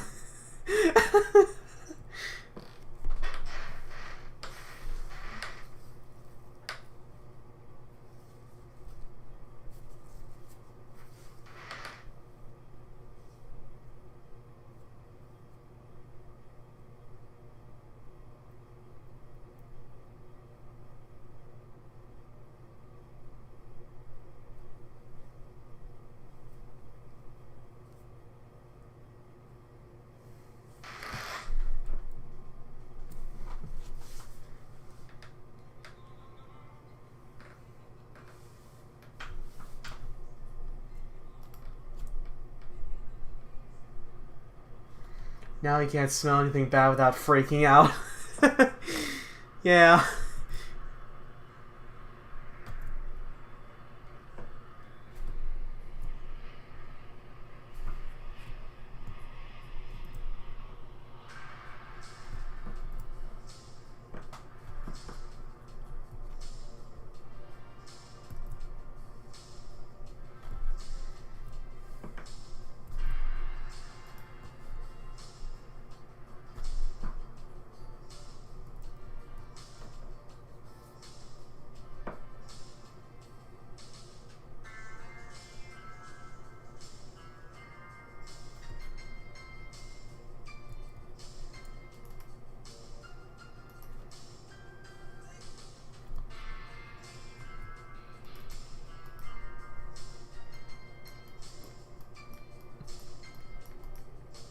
The stench! The stench! No! No! The stench! The stench! The stench!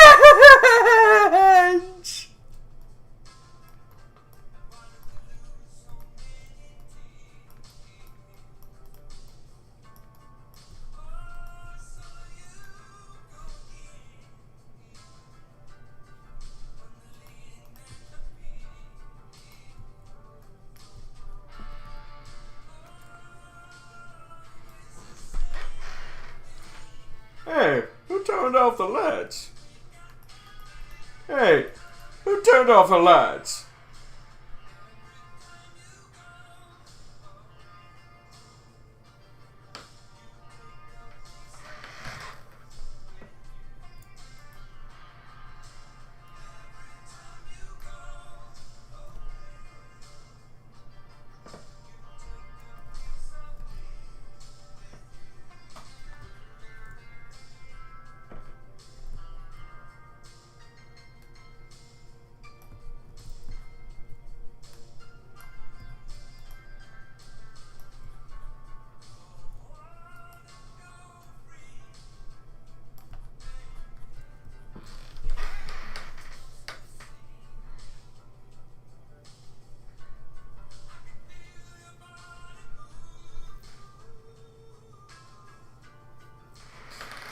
Yeah.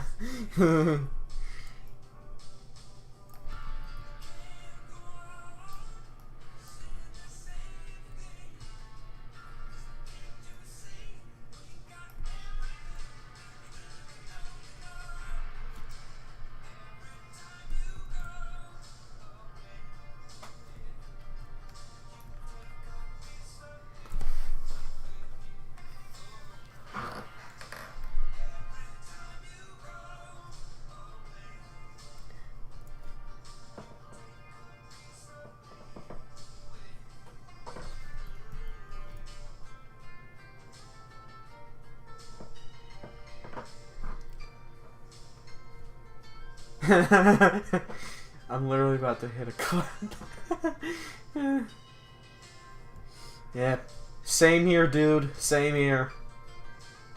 I love Frankie boy. I love Frankie boy. Like seriously, I'd imagine even a mildly bad style would send him over the edge. Like imagine someone brought out a mildly bad smell and be like, "No, the stench! The stench is back!"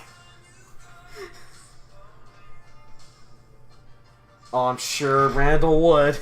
I don't think he'd ever recover from it.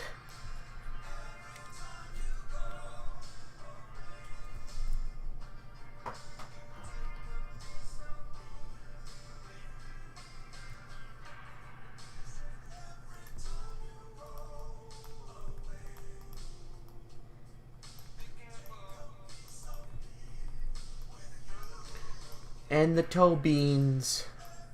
I find it really fascinating that Frank seems to enjoy not wearing his shirt at times. Which in all honesty, I find Frank even more cuter. Oh. Yeah, sometimes he just likes to... Sometimes he, likes going around... Yeah, sometimes, he's, cool without his shirt. Sometimes. Yeah, I'd say he's cute with or without.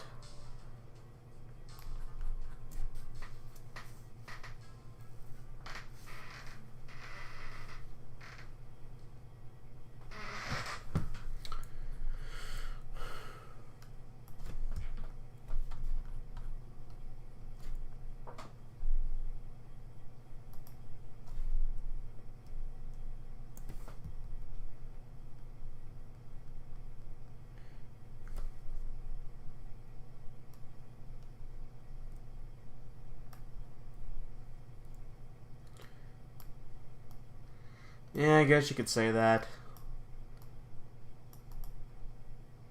He only does so if, like, it's appropriate to do it.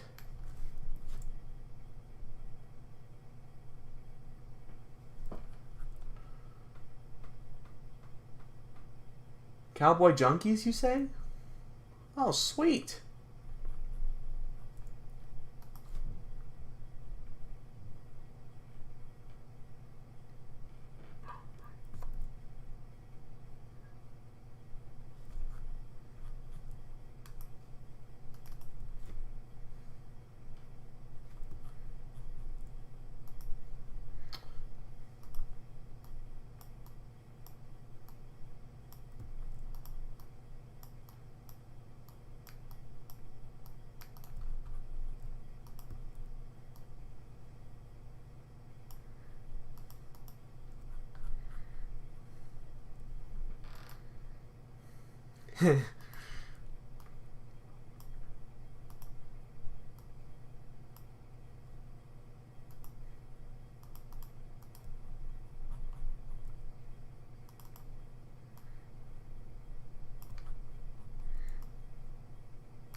Oh gosh.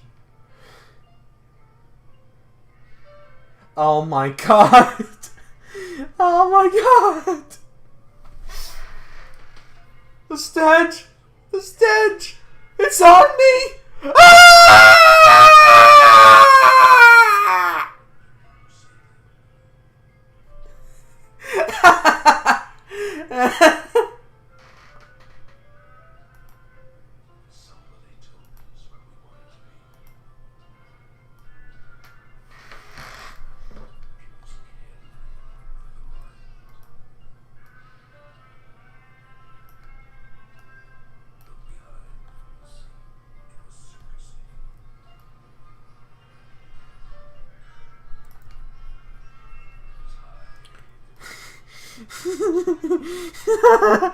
Oh my god. Oh, I'm so glad you do.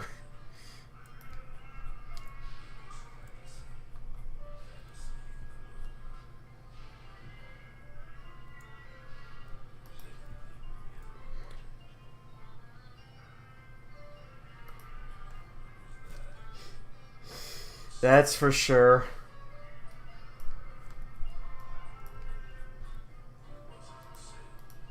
Yep, and sometimes, yeah, and sometimes Randall would,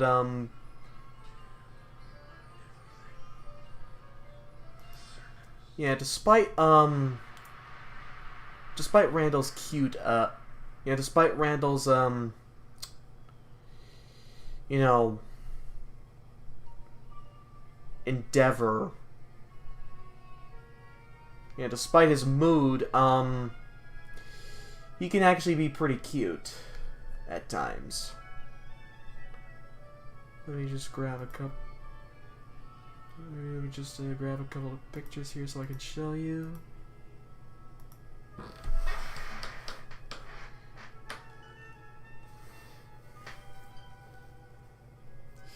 Yeah, I know, it's crazy.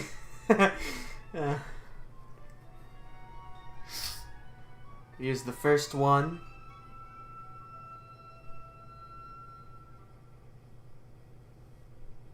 The second.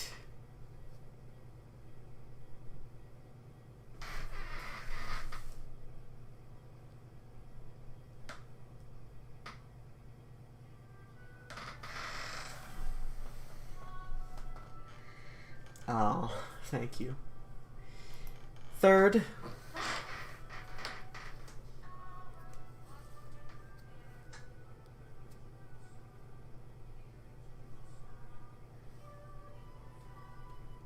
And the fourth. Yeah, see? See, Randall can be, See, Randall can be pretty humorous.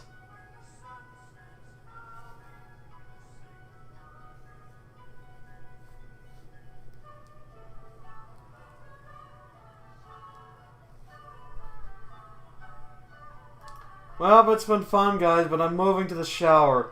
There's way too many bad smells out here. The stench is everywhere. Yep, that is true.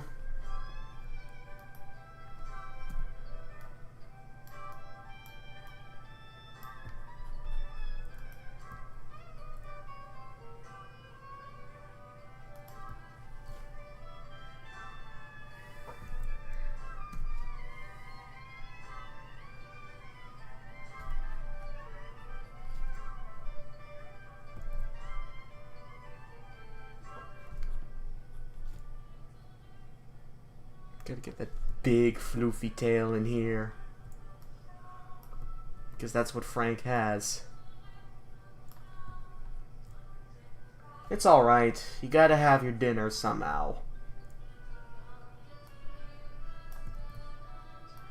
He just lives in the shower from now on.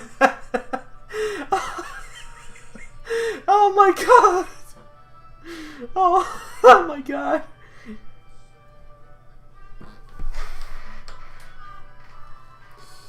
Oh yeah, that's right. You have a snake character of your own that's a literal psychopath.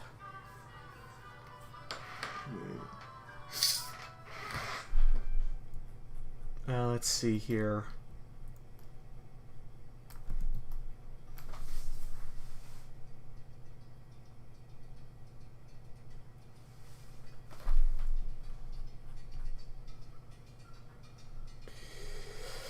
Okay.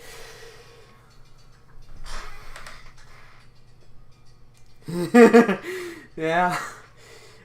After enduring through a lot of stink. I mean, it is possible.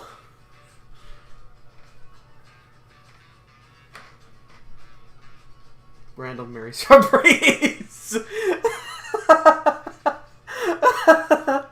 Oh my god. Like the water's consistently running. He's just in the shower. And the stench can't get him.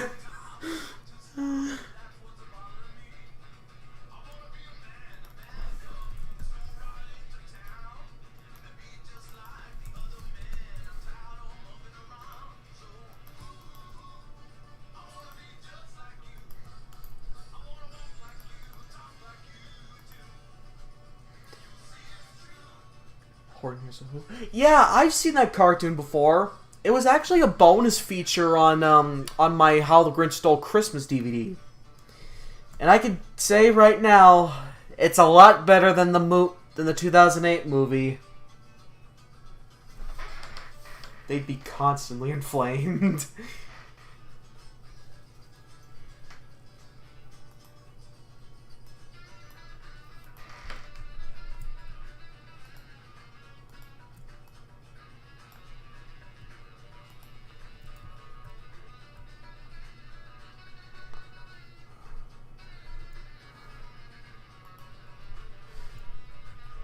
No.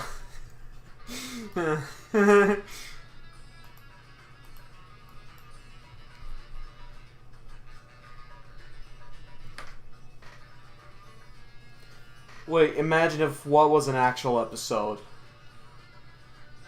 What, you mean the one with Randall being in the shower as his new home? You know, I could see that being a thing.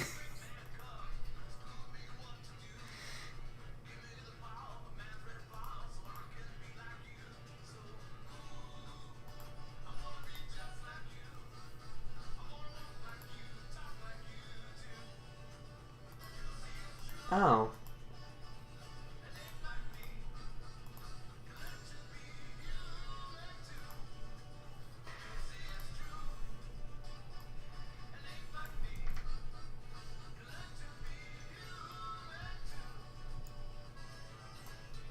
Like a whole episode of Randall living in the shower and Chuck and Frank would be concerned for him.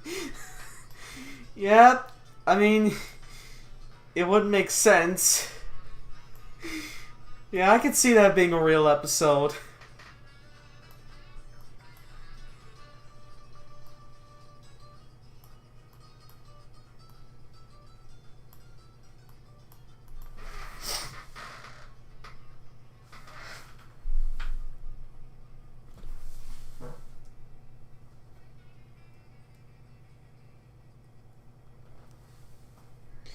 Yeah, that would be a great episode idea. Indeed.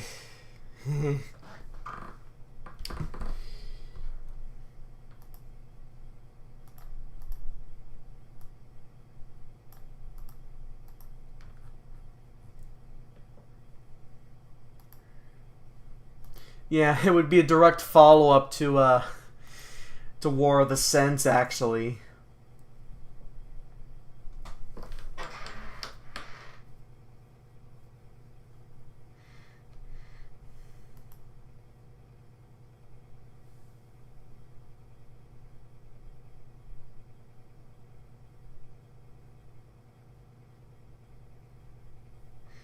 One line.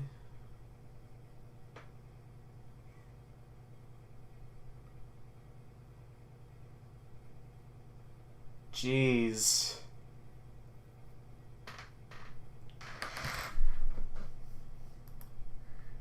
Yep, these are paw beans. Or toe beans.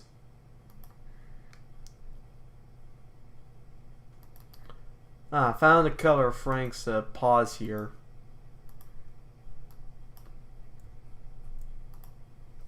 Damn it.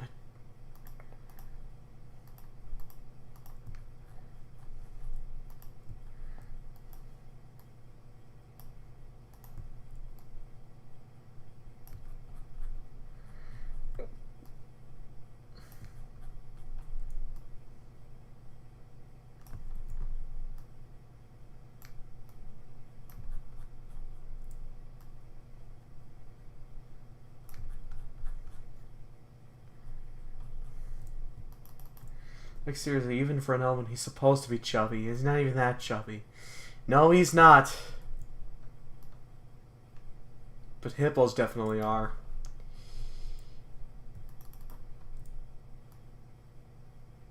That's why I tend to make quite a few gags involving... That's why I tend to brainstorm a few gags involving Horatio's gluttony.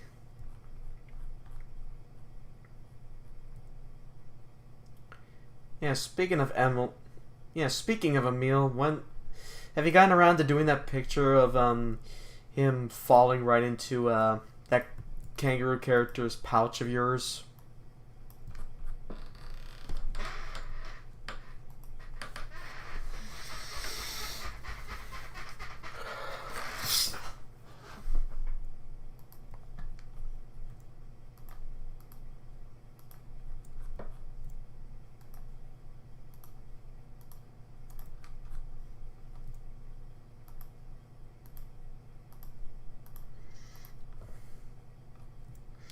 Like, seriously, they insulted his mental state, his weight, and his bloodline.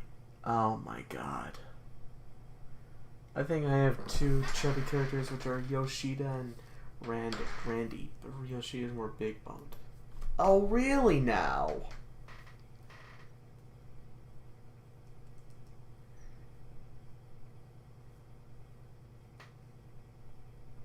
Randy!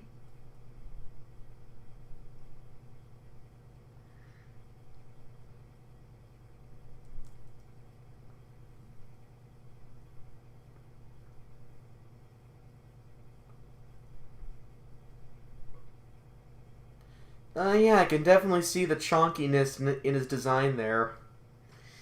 Yeah, I'm at your DeviantArt page right now, Stinky. I can definitely see the chonkiness in Randy. Those outlines make Randy look outstanding. Ha.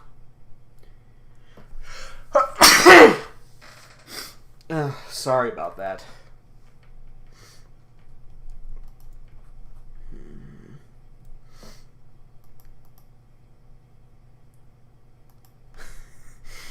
Oh yeah, somebody got it. Nerd! Randy!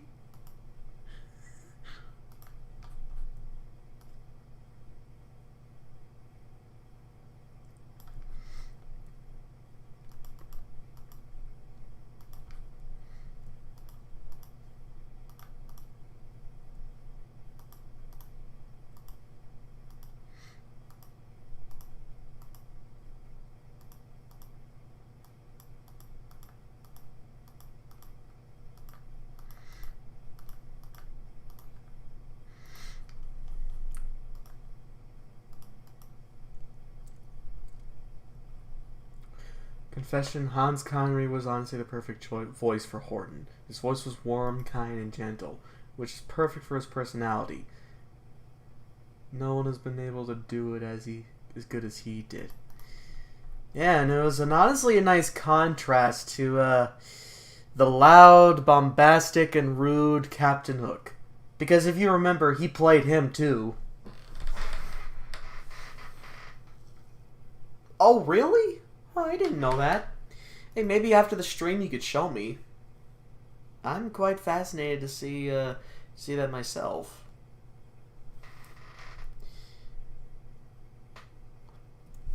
Thick black outlines. Yep. It's not just for Cartoon Network. Steven Silver's work also has that thick outline going on.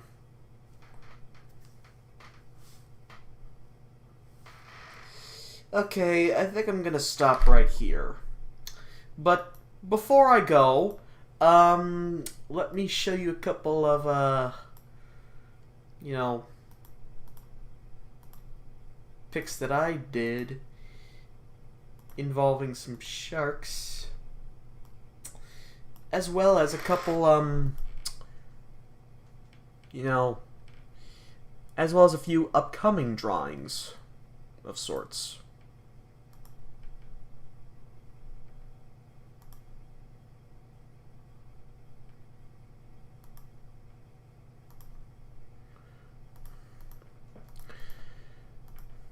Okay, I'll go ahead and save this.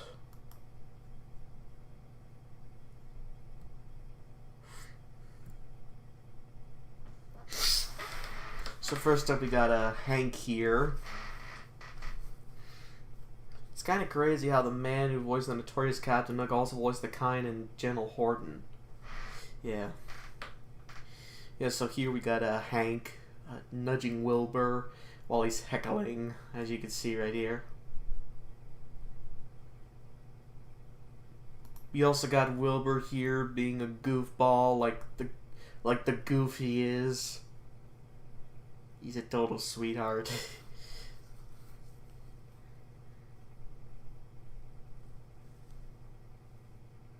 And here he is again, with Gnarly this time. They got such a cute dynamic going on.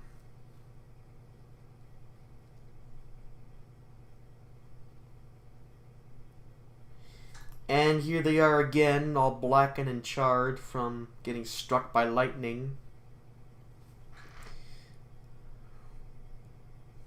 Who touched Mr. Smashy? Yeah, Yeah, he's just so passionate about his mallet.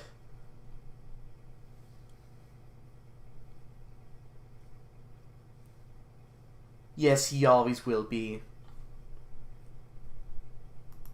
And here's one I did with Sharktooth and Chuck. He bashed a drum through his skull and boing.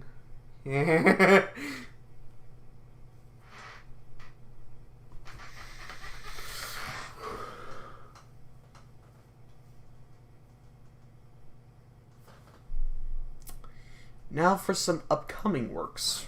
Here's one with Frank skidding into the ground because of his clumsy nature.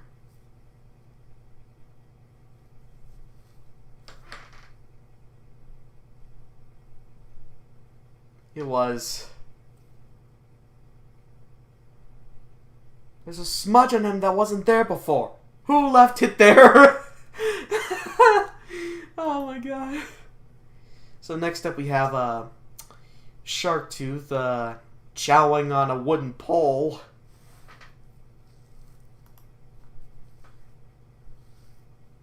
Like he's literally going.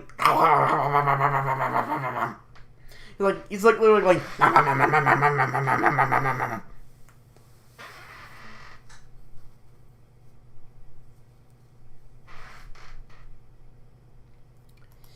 Next with Frank getting caught for taking something from the cookie jar.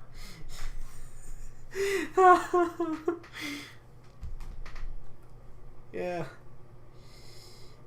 He's a big eater. Like, big boys gotta eat.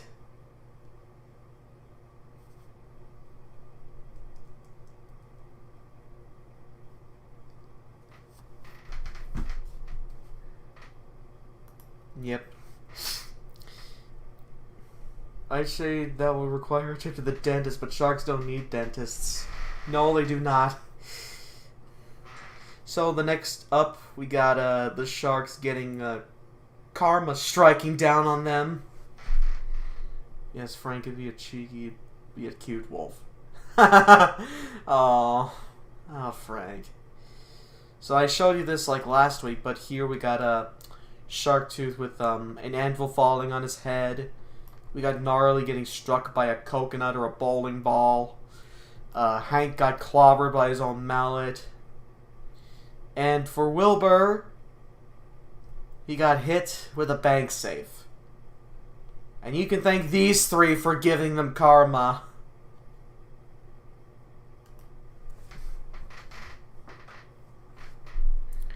And finally, we got Frank being cute.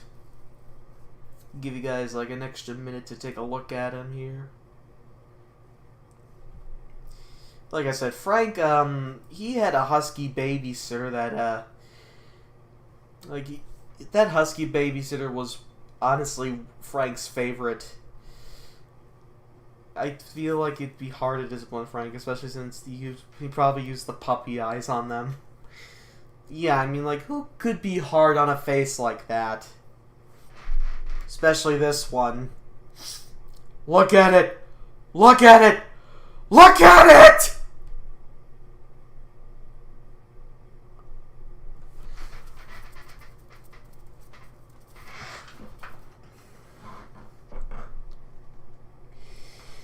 But yeah, I love my babies and they love me. Okay, and I think that'll be it for the stream. I know some of you are going out for dinner or going to have dinner in a bit, so yeah. Thank you for tuning in, and I'll see you same time next week. Till then, this is me signing off. Peace.